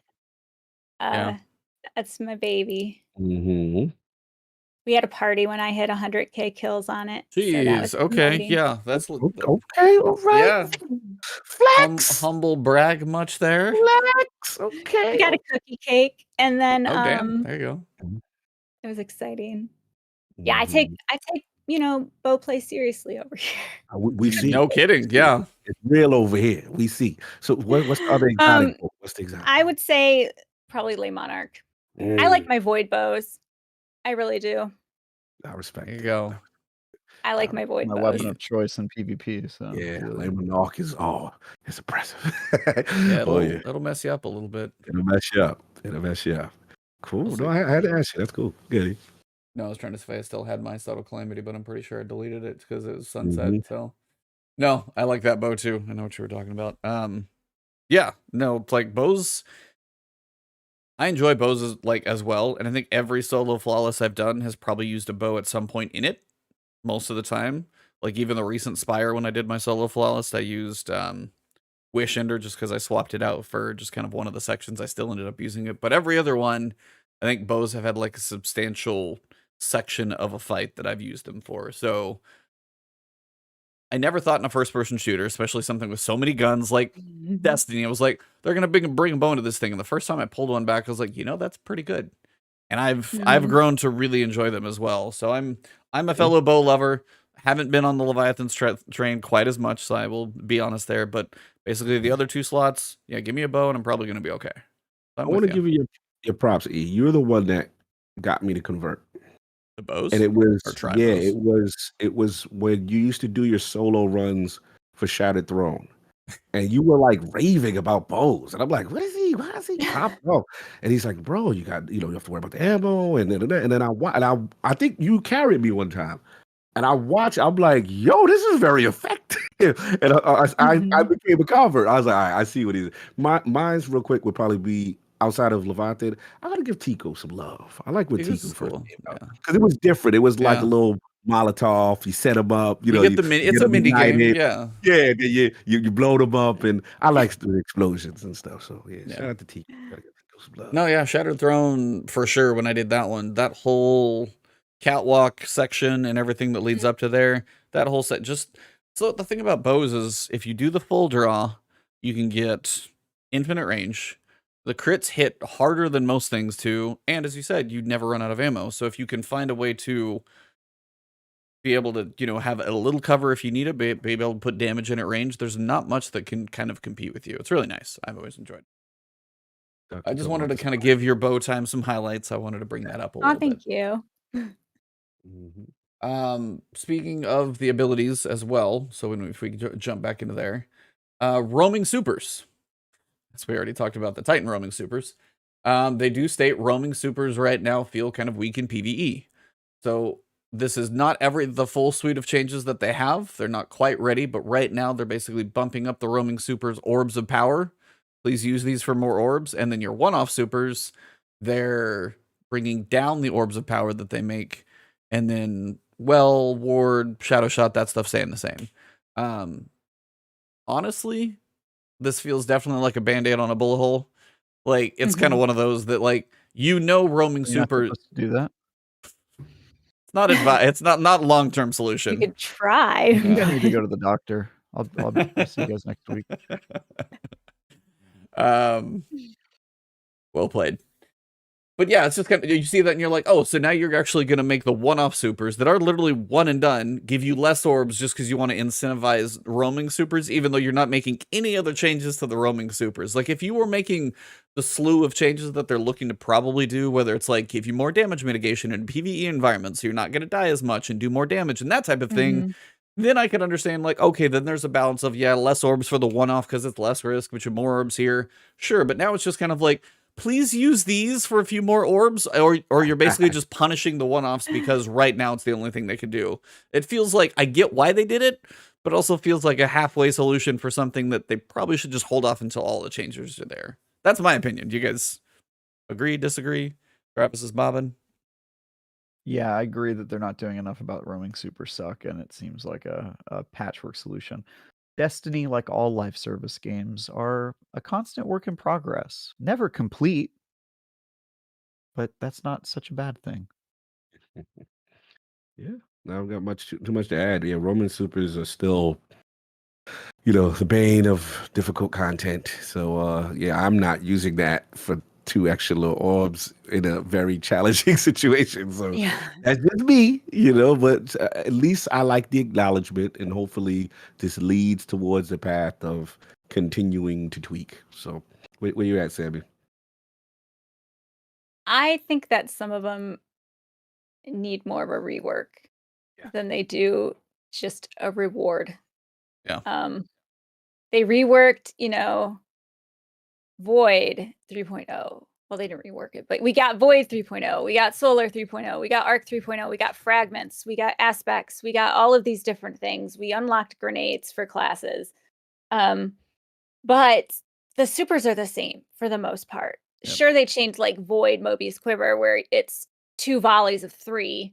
But and they added some, for Arc, but at the same time, they didn't really rework what we had. And I think that giving us more of an incentive to use them in different situations rather than the same situations we already don't use them in would give it more life. Yeah, and again, that sounds like hopefully a change that's coming down the road, but right now it just Mhm. sounds like they're not done with what they're working on doing. But yeah, I'm with you. It's like, especially, Travis and I are going to just sit here and just raise our flag and be like, yeah, Titan delegation sitting here going, we are mostly roaming supers minus a couple. Everything roams, including the new one that we get. So then you're like, in-game super. I'm like, I don't know about that. Yeah, so. Just make my bubble be able to roam, and we'll call it even, Bungie. Right? Yeah, just a bubble hat. So wherever I go, the bubble's with Yeah. me. Bubble hat. Yeah. Bubble hat. it. I'm down with into it. that. I think that's fair. I think it's only fair. Only fair. Totally right. Although, now that I think about it, if you had a bubble hat, you wouldn't be able to actually shoot anything. Well, you used to be able to True. shoot You out had to in get a D1. shotgun and melee. That's Yeah. it. Yeah. In D1, could you Yeah. shoot out of the bubble? Or no? No. No. No. So you it's just been, couldn't. yeah. You could. I think you're thinking of Volta Glass, the bubble shield. Oh, yeah. mechanic. Oh yeah. They also said for the longest 3 supers, Hammer of Soul, Daybreak, and Spectral Blades, they are lowering the tier. So it's not going to be in the slowest tier. It's now 1 up with whatever the rest of that is, whether it's like 1 to 2 or 5 to 4. I forget the way they numbered those things. But they are a tier lower on cooldown. So your Hammers, your Daybreak, and your Spectral should be coming back quicker. Speaking of Daybreak, super energy costs reduced from 10% to 6.5% per swing, and PvE damage boosted by 25%. How you doing, Cog? Thank you, man. They killed my baby. I was so upset.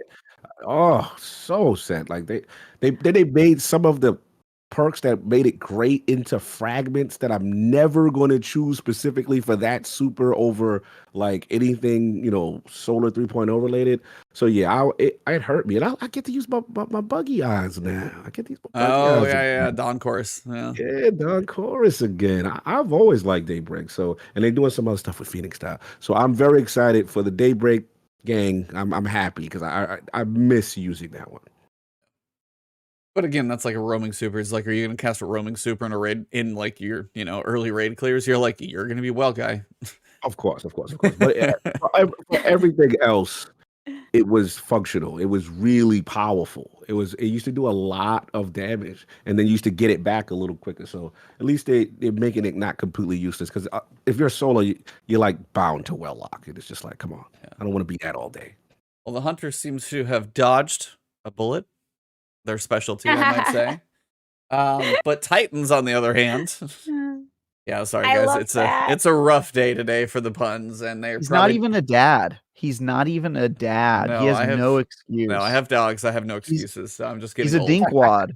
He's a I dinkwad. enjoy it. Love it. But Titans definitely got hit twice. So Ward of Dawn is mostly the same in PvE. Seems like the damage mitigation of the bubble in PvE should be about the same, but in PvP, the bubble will be weaker. The damage that you can do to the bubble is standardized to 1.5% by all weapons instead of like energy doing 2.5, kinetic doing 1. Armor of Light, our buff though, our max health is reduced from 425 to 300. But in PvE, we inherit the Void Overshield's damage resistance inside the bubble, which actually probably kind of balances that one out. But it no longer negates precision damage, I guess, for Armor of Light. So depending on what you're doing with it. Basically, I'm pretty sure they got really tired, and they said it, of Iron Banner Fortress, Zone Control, and Zone Capture. And they, of course, made Iron Banner this season specifically Void-related. So they shoved everybody into a bubble and said, hey, have fun in there. And it's like 14 bubbles on 1 point. Nobody had fun. And they're like, okay, we need to make bubbles a little easier to pop in PvP. And these are the changes. The one that I'm actually more annoyed about is Thunder Crash, because that did not need to get changed. They're like, oh no, Thunder Crash can kill too many people. I'm like, that's its sole purpose. You're telling me you give me a rocket ship on my butt and I get to land and kill things. Like, You get a Nova Bomb. You get a staff that you can throw. My one-off super that's actually good now is less good. I'm like, really? Really? It should. I mean, it should kill everything that it touches. Yeah. If it's not a boss. It reduced just be maximum gone. flight time by half a second, reduced the size of the damage volume around the player by 20%, and pushed it forward so you kind of have to fly into something if you're trying to kill it. You descend sooner. Your landing detonation versus players is smaller. PvPvE, the landing detonation seems to be unchanged, but it basically made flying worse with it. But they did give Fist of Havoc 20% PvE bonus. Hey, because that's not going to matter in PvE content. I was like, 20% in that one, I'm sorry, is not going to, like, it's still not going to make the difference up from a Thunder Crash, especially if you put Curious with a Falling Star. It's not like I'm sitting there because the roaming super is like, oh, let me do 20% more damage so I can kill these red bars in the exact same way. It doesn't feel like it's going to make a difference. I don't know. Maybe I'm wrong. Travis, where you at? Or Jordy? It's whatever. I mean, we'll see what the meta looks like. It's not looking hot for Titans, but can't nerf these hands. I'm not afraid of the PvP landscape. We'll be okay. Sparker Resistance, they said for Arc 3.0, they said it was a little too easy to stay alive, so they increased the number count to basically 3 for the surrounded nature, and then also it lingers only for 2 seconds instead of 4. They thought it was too strong. Definitely a small Titan victory, though, because we are the ones who die the most on jumps, long falls, I should say. Fall damage will kill you with Lightfall, but they're looking to update that in a mid-season update. Physics collision, though, like being booped and pushed and other things, should not kill you. Now, I'm excited about that because I'm tired of being booped, slammed, shoved into a wall, hit by a shield, whatever it may be that knocks us out. Like, Travis or Cog, you're shaking your head. Is there any certain situation where you're looking forward to this? All I think about is Seraph Shield and going down that long pathway and try to break my fall as a Warlock and smash into a wall. And it's hopefully life will get a little better for me. Yeah. Do you, like, when it comes to you, Sammy, for jumps and stuff like that, you're usually pretty safe because you get your controlled little, like, boop at the bottom and then you can just land. I feel like hunters aren't really too worried about fall damage so much, are you? Not really. Yeah. No, not really. I wouldn't have thought too much. I don't know. I was terrible when I was on. If I'm on controller, I can't jump for the life of me. But mouse and keyboard, I have no issue. So Well, I don't know if it's a control issue, skill issue. You found Probably. your preferred input method. That's all that is. We do have some new fragments coming for basically a lot of things. So we've got some new ones for Arc, Solar, and Void. And these are also tied into specifically Solar and Void for the Void Breaches, which are kind of like our new Void Wells, Solar Fire Sprites, which are like the new Solar Wells.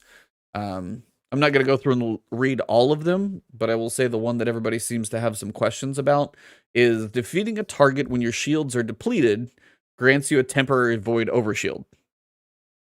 So if you're running Void, and if you're low on health and kill a target, now you can get an Overshield. So Void is definitely leaning, I think, even farther into survival class. I was going to ask Cog or Travis, do you guys worry about this in, like, PvP? Because if you can kill something, get your health back, and then whether it's, like, One-Eyed Mask or Wormhusk Crown, anything that gets your health back, and now you've got an Overshield on top of that, do you think this is potential for abuse, or... No. No? Nah. It's all good, bro. Imagine that with, yeah, somebody said that. Imagine that with Devour. Ooh. Warlocks are like never gonna die. I think you'll need to go void lock there, Cog. Yeah, I'm curious about the duration. How long it's true. Be. How long it's there. It says temporary, but most things in this game are temporary. Definitely eyebrow raising. Just want to see how that goes. Yeah. Sammy, did any of the aspects or fragments jump out to you, especially for a Void Hunter like you? I'll be honest, I totally lost track of what they were. There's a lot. Yeah. There are so many. Yeah. So I think the one, like Echoed Starvation makes Devour when you pick up an orb. It's also going to give you Devour when you pick up a Void Breach now. So if you get those going, more places for Devour. Echo of Harvest now creates a Void Breach when defeating weakened targets with precision damage. That feels like it's right up your alley with your bows. Unless it's a goblin. I don't really use grenades What? that much. I don't usually use grenades that much. Because she can't put the grenade on the tip of her bow. Her Yes. arrow. Yeah. No. They should make that though. That would be sweet. Stick it Because I on try the to end spec and into Stick it on the end and melee. fire it. Mhm. Oh, okay. But I guess you can. She's we can, oops all arrows. All right. Yeah, that's She doesn't true. know Yeah. Oops anything all about it. arrows. Oops all arrows. Oops all bows. Yeah. Love it. I like Devour. I really do. I've Okay. learned though in GMs, Devour isn't as good as you would think it is as a solo hunter. At least for me. You don't kill things fast enough to be able to pick up an orb. So I'm wondering now that you can, pick up these little well-like things, if it's going to change. But yeah, I'd have to play with it a lot. I like that idea of the Void Overshield. Yeah. Right now I use Reactive Pulse only for the Overshield when I use a finisher. Yeah, repulsor. Yeah. Yep. Mhm. So if that could take its place, but I don't know, it's hard to say because I usually use extended invisibility, invis when I use a finisher, and then devour. So there's not a whole lot of room to actually play around with those Yeah.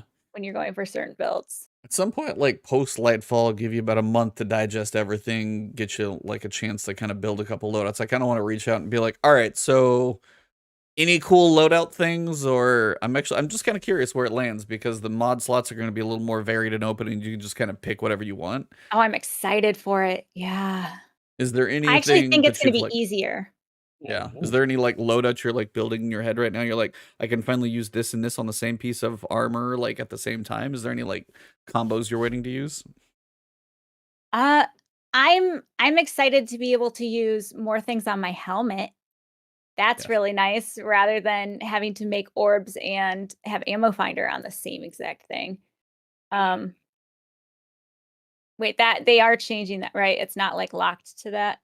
Did I understand that correctly? So orbs, to be able to make orbs, you still may have things like kinetic siphon and stuff like that. That may be Yeah. kind of a thing, but you won't have to do things like combat, like taking charge. You won't need because that's just like if you Yeah. equip a combat mod that makes orbs or whatever it may be, that already turns on taking charge. So there is some efficiency there, probably a little bit. I'm not specifically sure on the helmet, Okay. but they said the 3 slots outside of the stats are just open. You can kind of put whatever you want in every slot. Mhm. So you get a little more flexibility there, I do think. That's going to be huge because a lot of times I'll end up having.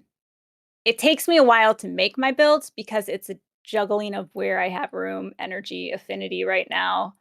I'll want to use, Kickstart or Perpetuation, but Mhm. I have to worry about something else. Like I'm going into Corrupted GM and I have nothing to help me with my class ability because I have to take into consideration everything I have to put on my cloak, which is just crazy. So now I have to decide, okay, do I want to take off solo operative so I can at least get, plus 10 to my stats because I'm running Transcendent Blessing because I have no room to put anything else anywhere else.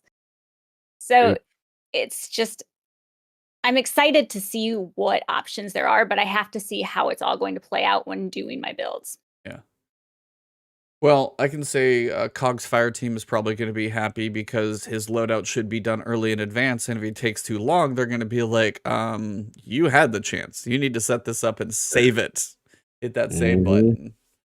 I Oh, think yeah. but I mean, for me too, I think I said it the other week, it was like, I was going to go play Iron Banner when it was live. And I'm like, I've said it before, and you'll take 30 minutes to get ready for Iron Banner. And it's like, and I'll go in there and I don't even care. I won't even put on the mods, and I'll just be like, no dexterity targeting or anything. Just come like, I don't care. I'm still gonna shoot my pulse rifle and probably be okay.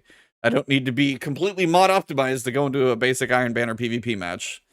So I will be happy. I can just like, hey, I want a pulse rifle setup for PvP, bam, and it's mostly done. I'm excited about that. Loadout. The solar ones had a couple good ones. Solar Grenade, Final Blows cure you. So for solar warlocks, especially you guys with fusion grenade builds and Starfire Protocol, that sounds like terrifying. Ooh. That sounds lovely. Yeah. Mhm. You can create a solar fire sprite on solar weapon kills with tempering. combustion on solar super defeats, and then create a fire sprite when defeating scorch targets. So if you can, it sounds like solar's gonna actually have a nice little rejuvenation potentially if you lean into a couple of these builds with fire sprites and stuff like that. So again, is like you guys are saying, right now I think the whole loadout thing, the fact that one, it's savable, but I think two, and somebody will say dim exists. Dim does exist for loadouts, but I think it's more the idea of the changing of mods, the flexibility of the armor, the lack of match game. There's a lot more flexibility in how we can all choose to attack any activity, because whether it's a lost sector, a GM, or a dungeon, shields are less of a worry. So the damage type I'm using, armor affinity is not there. So if I have a high stat piece of armor that looks good, I don't need to worry about changing it or anything.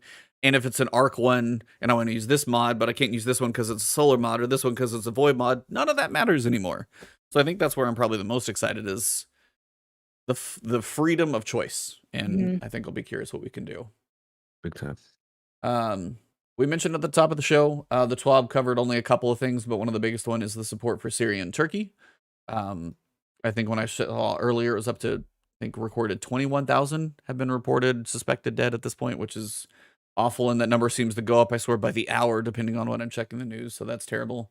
If you guys are wanting to donate, you can basically, if you donate $25, you get a cool emblem, but all of it's going 100% proceeds go to direct relief, of which they've already thrown $1 million towards aid for rescue operations and healthcare in the countries. So if you're, again, as I said, if you're capable of donating and you've got it, you know, in the budget, a good place right now, because it's pretty awful things going on over there. Yeah. As a Californian, I have a lot of empathy for people who deal with earthquakes. I actually thought we had an earthquake in San Francisco this morning because my house shook, and it turned out that a house 2 blocks away exploded. Oh, what? Yeah. Where is this in it story just blew time? up. I Something know, happened. like, no big Yeah. deal. A bunch of houses caught on fire, and then it was like a couple, they evacuated the people down the street from me, which is crazy. Wow. Jeez. That's a way to wake Yeah, up. I guess, never take anything for granted. Was it like a weird water heater or stove thing, or I don't know if they know that yet, but it was just like the house is like gone. Like it's like not like an explosion where like the windows blew up. It's like the house is just straight up gone, and the houses near it were like on fire. So that feels like somebody feels like somebody left the gas line on, and then the refrigerator finally kicked on, and like Fight Club and the whole apartment got cleaned out. The guy who lived there always seemed a really, really nice guy. I always liked Walter White, but yeah, I don't know what happened. Guy. Anyway, What? They did mention they want to talk about latency. We've mentioned this, like Iron Banner was pretty rough. So they said earlier this season, we started investigating a new latency issue. The end effect, you would see one or more of your players standing against the wall or not taking any damage for several seconds, teleporting across the map, and possibly killing you. 100% true. After learning that this could even happen in private matches, we were able to eliminate the new matchmaking changes as a possible cause. We then looked at new features as the possible culprit, and ruling those out, they went to external sources, and they figured out Steam had the Steam Datagram Relay service, and they basically said there were some issues with a new one that was not configured correctly. So they said as of recently, like over the weekend, that issue seems to be fixed. They said it doesn't solve all the latency problems, but it has fixed this particular thorny issue, and they said they've also found a few hidden bugs that should get fixed in Nightfall. So now, here's the other thing. We saw that weeks ago in Iron Banner. And the thing that I saw is like, Twitter, I think Bungie Help mentioned it or something like that. We've seen this coming, and then it was here in the TWAB, and they mentioned the blips and latency and stuff. Some people were like, well, it would have been nice for you to mention this when you realized it was kind of an issue in the beginning, like 8 weeks ago in the first Iron Banner, because we said this the first time Iron Banner came around. Not like the recent one continued, but the first Iron Banner, we saw it. Now, granted, they got to go through their checking and everything, but I think some people would have been. Do you guys think that is something, if they see it and they're kind of looking, hey, we're looking into a latency issue, would you like to see that, or would you wait now to be like, hey, we've got it resolved? Where do you think is, especially for Bungie, like, where do you think is the right level of feedback for them? Are they transparent enough? Is it not enough? Because, I mean, the complaints were a lot. Do you guys think they needed to address it, or is there any point in doing that? I mean, I always say that I think lots of live service companies, especially Destiny, listen to their customer too much, who famously are not game designers and don't know what they're talking about. But I think a little bit of healthy back and forth is good. I think sometimes they overreact, but in this case, I don't think it's, they're trying new things. I'm actually more proud of them than I usually am because, they've held the line on a couple issues that I think they would have normally like flopped over in the past. So I'm not too worried about it right now. I thought it was interesting that they threw Steve under the bus. Like, it was them. It was dumb dudes. We figured it out. It was y'all, and now they fixed it, and now our great game is good again. I just thought that was interesting, the relationship there. But yeah, I guess they have the data, so it's interesting to see that also the timing of it. And I'm curious, how long that's been going on and the actual resolution time for it. So yeah, I was surprised to see that. I was surprised to see them specifically say that exactly. Well, I mean, between this and the few hidden bugs they say fixed with Lightfall, cross our fingers for a little better, lag and ping experience in our wonderful game. We'll see. As for Strand, if you have anything that applies a color to armor, a finisher, or whatever, that's also going green. So Solstice Armor is a prime example. And then for your perks, for example, Elemental Capacitor, Osmosis, Explosive Payload, Dragonfly, Cluster Bombs, Chain Reaction, those perks will have their proper color. And then this was funny. This actually reminded me another reason why I feel like Titans were a little shorted here. Chromatic Fire, Mantle of Battle Harmony, Verity's Brown, Fellwinter's Helm. All Warlock perks, and then the Bombardiers, Hunters. There's not one Titan exotic that gets to do any of that type of stuff. And you have 4. Interesting. Interesting. I was like, the Hunters got their token 1. It has some ups and downs. I wonder what the Bombardiers are actually going to do with Strand. Probably just like, are you guys going to just leave are you going to crop dust a tangle behind you or something? Is that what's going to happen? Or you're just going to Hunters don't really have why did I say Stasis? A Strand exotic. Ours is like flinch resistance. Yeah, you guys are the PvP exotic. That's what that one definitely felt like. We don't have any exotic right now that we know of for Strand. That's true. So, I mean, technically, we're kind of getting it's even with Titan there. Yeah. Yeah, I think my gut is probably the lost sectors. We're gonna lean into Strand specific exotics. I can't see Bungie now. That's like their pedigree whenever they launch something new. That's my gut. I just thought it was funny when it was like Chromatic Aberration, Warlock thing, Mantle of Battle Harmony. I was like, is that Warlock? I was like, yeah. Verity's Brows, like that goofy thing. Warlock, Fellwinter's is Warlock. I'm like, everything that kind of takes advantage of your specific subclass coloring. I was like, apparently that's a Warlock thing. I just never had put it all together until I saw it listed up. I just thought it was a little funny. That was all. Warlocks are getting everything in Lightfall. Yeah, they get buddies. They got new colors. Not tough. You gotta embrace it. You've got to come over, open up some books, read with me. Have some buddies. It's a fun time over here. The water's nice. Sit in my well with my little buddies around me. Okay, speaking of reading, this is something like my wife asked me or said a word, and I had to ask her what the hell it meant.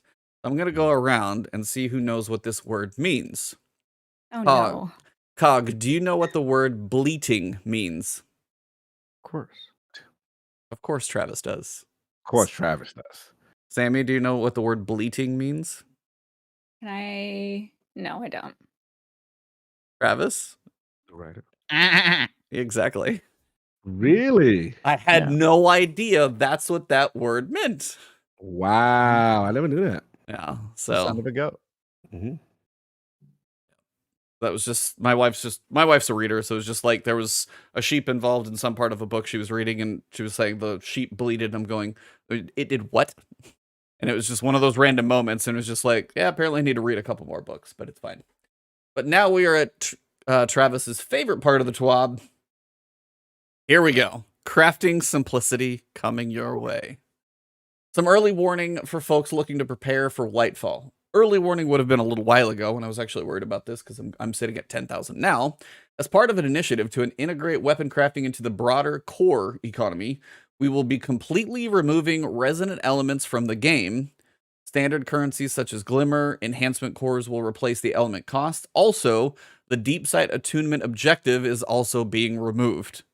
Now, the things they are currently keeping are resonant and harmonic alloys. Those are capped at like 80 and 50. But they said they're planning to overhaul these currencies later in Lightfall. Ascendant alloys will stay for your crafting. But again, a currency will bite the dust. And the deep sight attunement is also going to bite the dust. So I wanted to ask you guys, do you think you're going to get a red border, and if you open it up, you just like click a button and get your pattern progress? Like, I'm wondering how you guys think this is going to work. Anybody have any ideas? Travis, are you too excited? You just have no words? I don't need to use words for this one. I think my face says it all. Sammy, what do you think is going to happen with like weapon patterns? Because we're going to have new craftable weapons, I would assume, unless they're abandoning crafting altogether. So how do you think we're going to be able to, I guess, get our progress from like 1 of 5 to 2 to 5? How do you think it's going to work? I hope that we get red borders because, you know, red border hunting, talking about red border, like red borders is just the term. Yeah, They're not deep sight, they're red borders. that's true. You need red borders for crafting. That is true. So I mean, I don't know. I have no idea. The only thing I can, that's kind of why I said is like, because right now you hover over the deep sight attunement, it's that little objective, and then when it's done, you click on it. Now do you just like click on and you go pattern progress and you're done? Like, they're just going to simplify it that it seems odd? Or maybe if you just get one of those weapons to drop, then it's going to be just instant progress. I just don't know what this does, because now the whole little mini game, which I'm kind of okay not having to shoot 40 enemies with a crappy roll. I'm okay with that for the bonus. And they're kind of replacing it. But I just wonder what this crafting system is going to look like. But I think this also is one of those things where they wanted to get crafting out. They had a very complicated idea we didn't see. We had about 5 currencies that we worked with for a little while. Those are gone. And now the currency that we were left with is now also gone. Yeah. So we went from like 50 to 5 to 1 to 0. Yeah, this was surprising me. They Not enough. It's not enough. They really walked back a lot of this. I'm shocked by this. They seemed extremely bullish in the beginning, all the requirements, all the sources, and the way you got to do it. And it was very confusing. I remember like a couple episodes, you get a red border, you thought it would apply to that specific weapon. Then you found out there was, with only these specific patterns and stuff like that. This is interesting. And then they saying that basically that resonant and harmonic alloys are gonna go away essentially. Yeah, they're gonna overhaul those. It sounds like we're probably gonna go into Glimmer, enhancement cores, prisms. Right. And it sounds like it's gonna go more into just the armor economy. It feels like for crafting as well. So to me, I think because they're very data driven, they may be looking at who's actually crafting and maybe outside of the hardcore content creators and getting the god rolls, people are not utilizing the system. They may feel it's too oppressive. The currency overload, they're rolling this back. Like this is very surprising to me, because I thought they were going to take a stand based on the fact, because they're always look at their logic why they do stuff. The reason why we created crafting is because bad drop protection. If you were unlucky and but we don't want to make it so easy for you to get the god roll that you want now that you're gonna craft. So not that I'm mad. I'm know. Just shocked that they are. I think I am too. It almost feels like they recognize a mistake. Well, and she even, I think it was she. I didn't know if this was Liana who wrote this one. Yeah, it's Hippie. She said much of this info is hot off the presses, so apologize for the late warning. Yeah. And again, it sounds like that change. Honestly, like they haven't said yet, and this is like where I said in my video, we know the helm is getting like a clean slate wipe. We get that. They've even said like what's going away in the content vault, and they kind of cover everything except the Battlegrounds, which we'll get to in a second. But they haven't even stated how you're going to be able to go after any of the craftable weapons from any of the 4C. Like, what is happening with, I don't know what it is, 26 weapons or something. It's a chunk of weapons. And I'm like, if you're at the world loot pool is usually only so big. So are they going to trickle those throughout? Are they going to be in like Zur a little here, Dare's a little over here, little in the world loot pool? And if you magically see one of those drop and it's got a red border, then you can make some progress on an old gun. I'm like, it seems weird. Or there's going to be a new kiosk. Like we have nothing, and we're, I don't know, 2 TWABs away from the whole expansion. So it seems like the crafting changes are like going to be finished on day one day before Lightfall. They're like, all right, okay, here we go. Now we're done. You guys done with crafting stuff? We think so. Yeah, okay, ship it because it's happening. It's nice that you think it'll be fixed one day before and not like 2 months after. 2 months after. Lightfall comes out. Yeah. You're probably actually right. I think they probably have other stuff to worry about right now, and that's something they could patch later. Personally. Yeah. Quick question, Sammy. Team Spider or Team Beetle? Yes. Neither. Okay. Well, when it came to voting, which one were you going to vote for? She's like, I don't like insects. That's Or fair. arachnids. You abstained? You I did didn't not vote. vote. Okay. Well, Hunters had 56% for Team Spider. So if you were Spider, you're happy. Titans, easy pick. 72% went Team Spider. And Warlocks broke the mold and went Team Beetle. So I called it. Is anybody sad about this? Sammy wanted Team Cat. Tammy just wants you just want 3 different cat armors that you can pick from. Just all the cat skins. Why can't we look cute? Do you want a real answer to that? I don't know, actually. I'll give you an answer.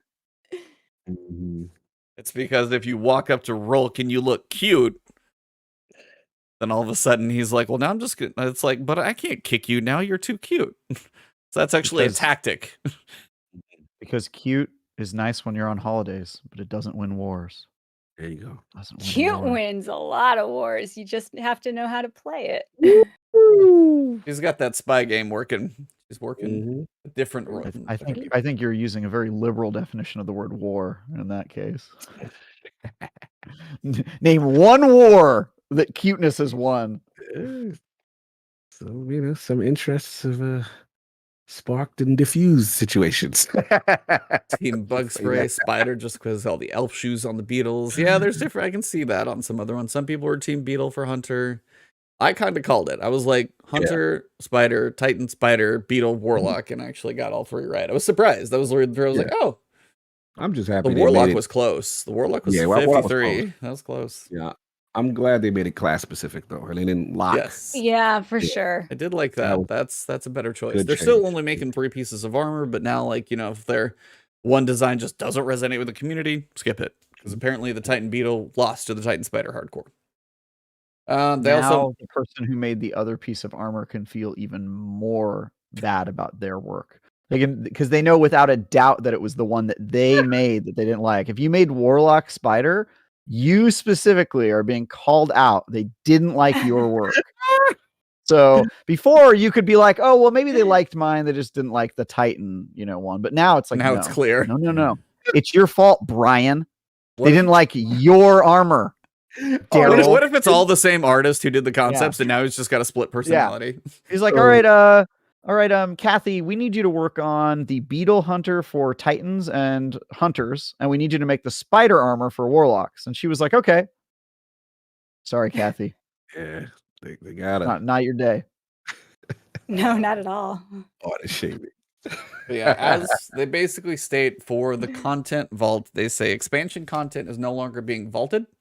But players can expect season 16 through 19 content to enter the Destiny content vault, excluding PsyOps Battlegrounds and Heist Battlegrounds, which are going into Vanguard Ops. We kind of figured that, called it previously. So, by the way, I forgot to tell you, I actually know who worked on the Beetle armor for Warlocks. Paul Tassi. Shout out to the Tassi. He'll be here on March 9th, so feel free to come to that show too.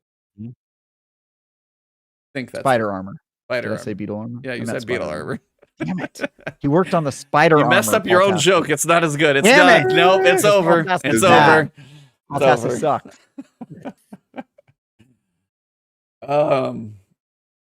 But yeah, this is just kind of that moment when it's finally listed out of everything going away. It's like all the stuff related to seasons are going, but that helm, clean slate in it basically, once again. And this was just kind of the last thing I wanted to ask you guys. whether it's in the developer shoes or your shoes, I mean, things like Catch Crash, Heist Battlegrounds, and PsyOps, we know those are in Vanguard Ops, but they're just random. But I just wonder, do you think, like, the longevity of, you know, some of this content that we get ever affects what we get? Are there certain things you guys are sad to see to go? Are there things you think a dev made and was like, I really wish this was staying. I really wish I wasn't making temporary content. I mean, where do you guys think this just the content vaulting of seasonal stuff lands? Because I get why the Helm kind of gets a clean slate. It's their little hub for the story.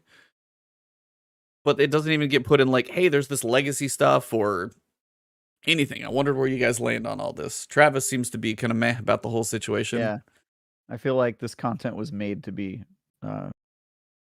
It was born to eventually see an early grave, and I think that's fine. Kind of dark, but yeah. If you weren't there, you missed it.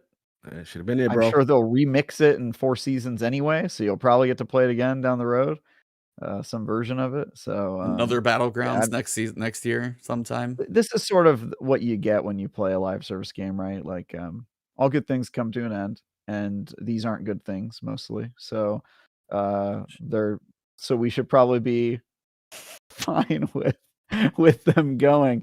Well, Travis giving the ultimate beatdown, does anybody else have any thoughts? It's an interesting problem that live service has, though. Yes, that's fair.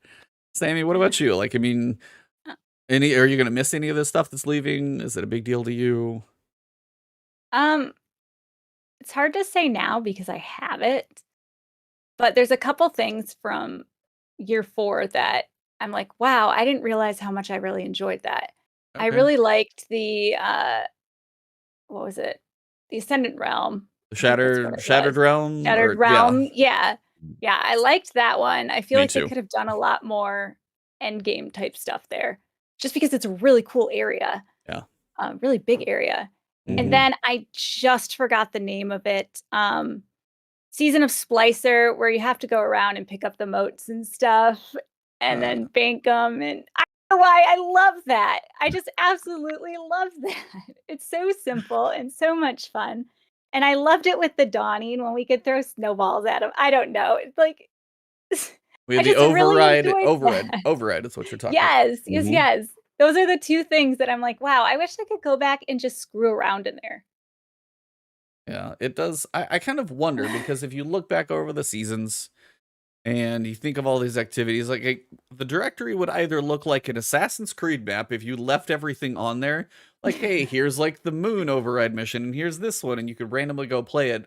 But as they're match-made activities, you could try and queue up for a random override mission on the moon, and nobody else would be joining you. So it's like I can see part of that too.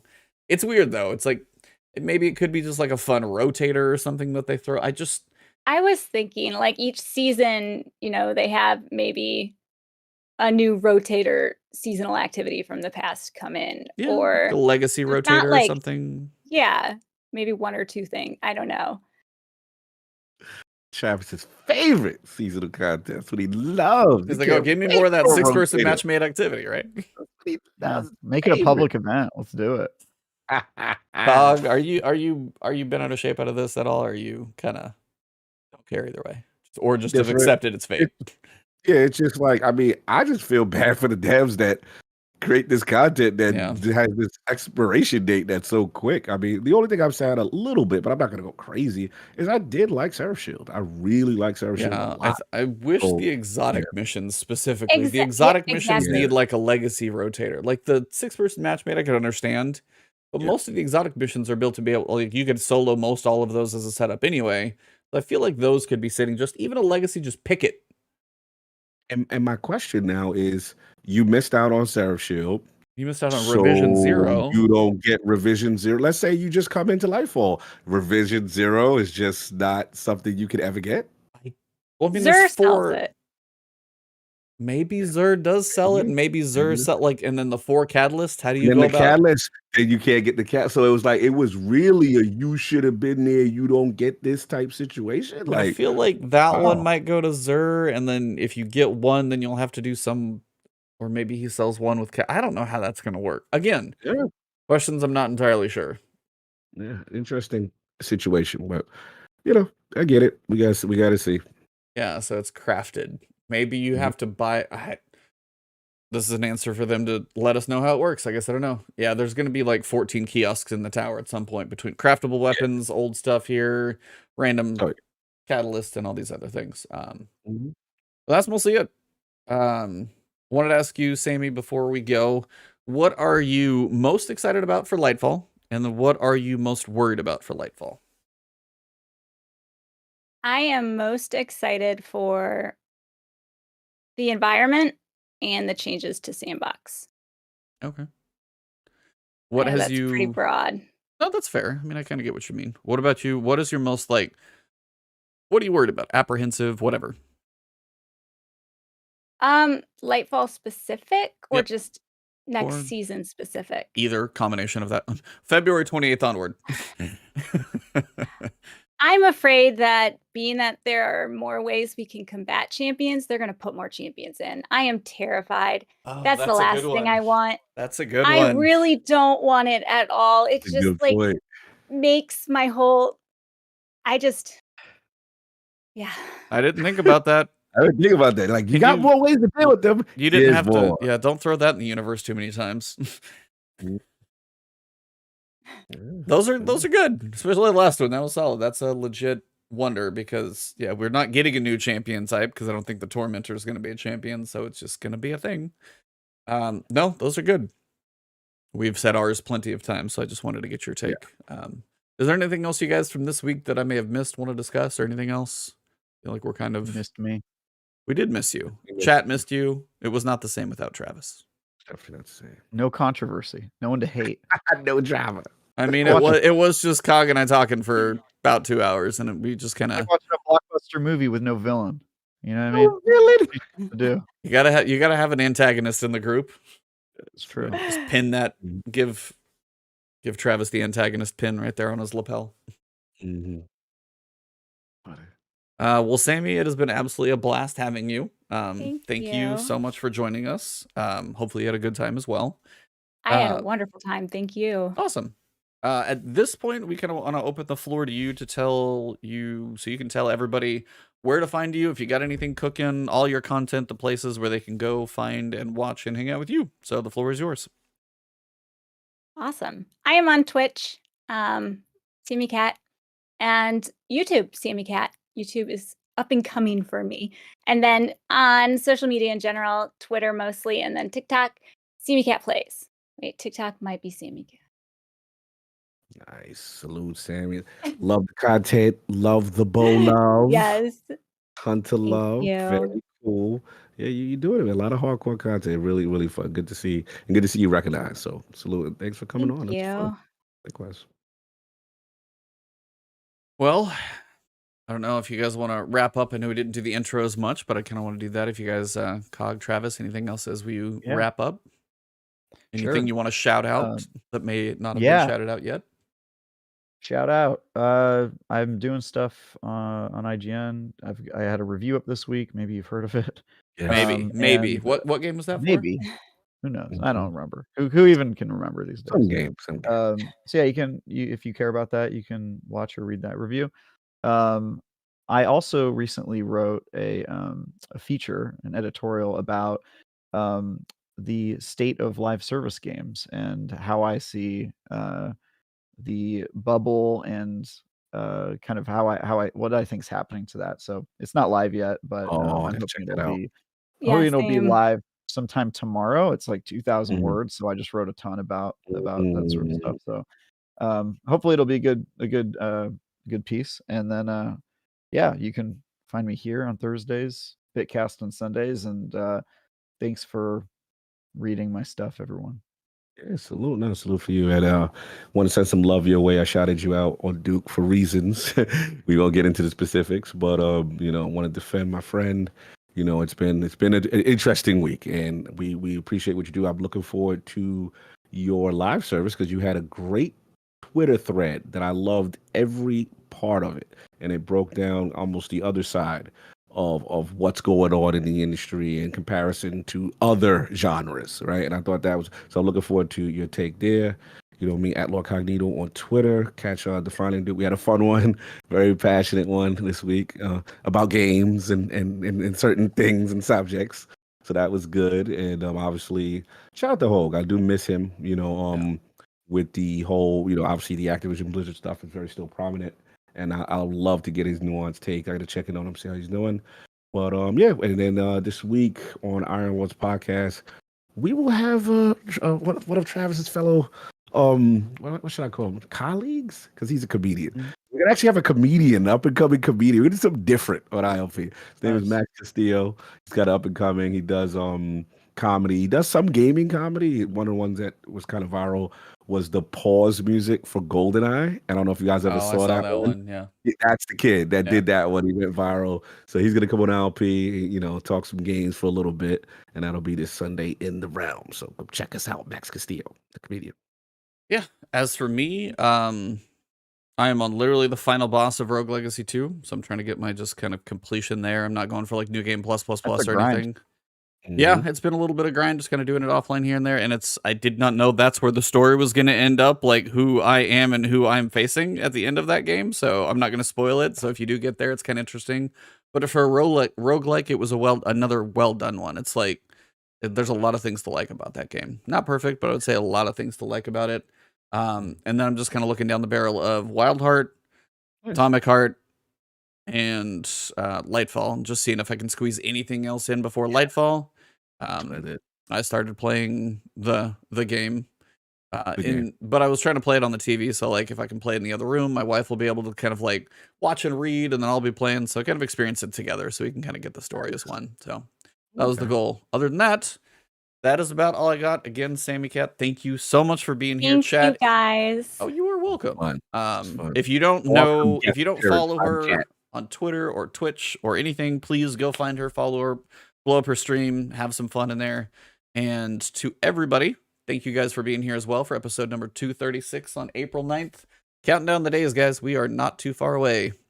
So it has been this episode of The Last Word. The last word. Did I do it right? You were You good. did it fantastic. good. Better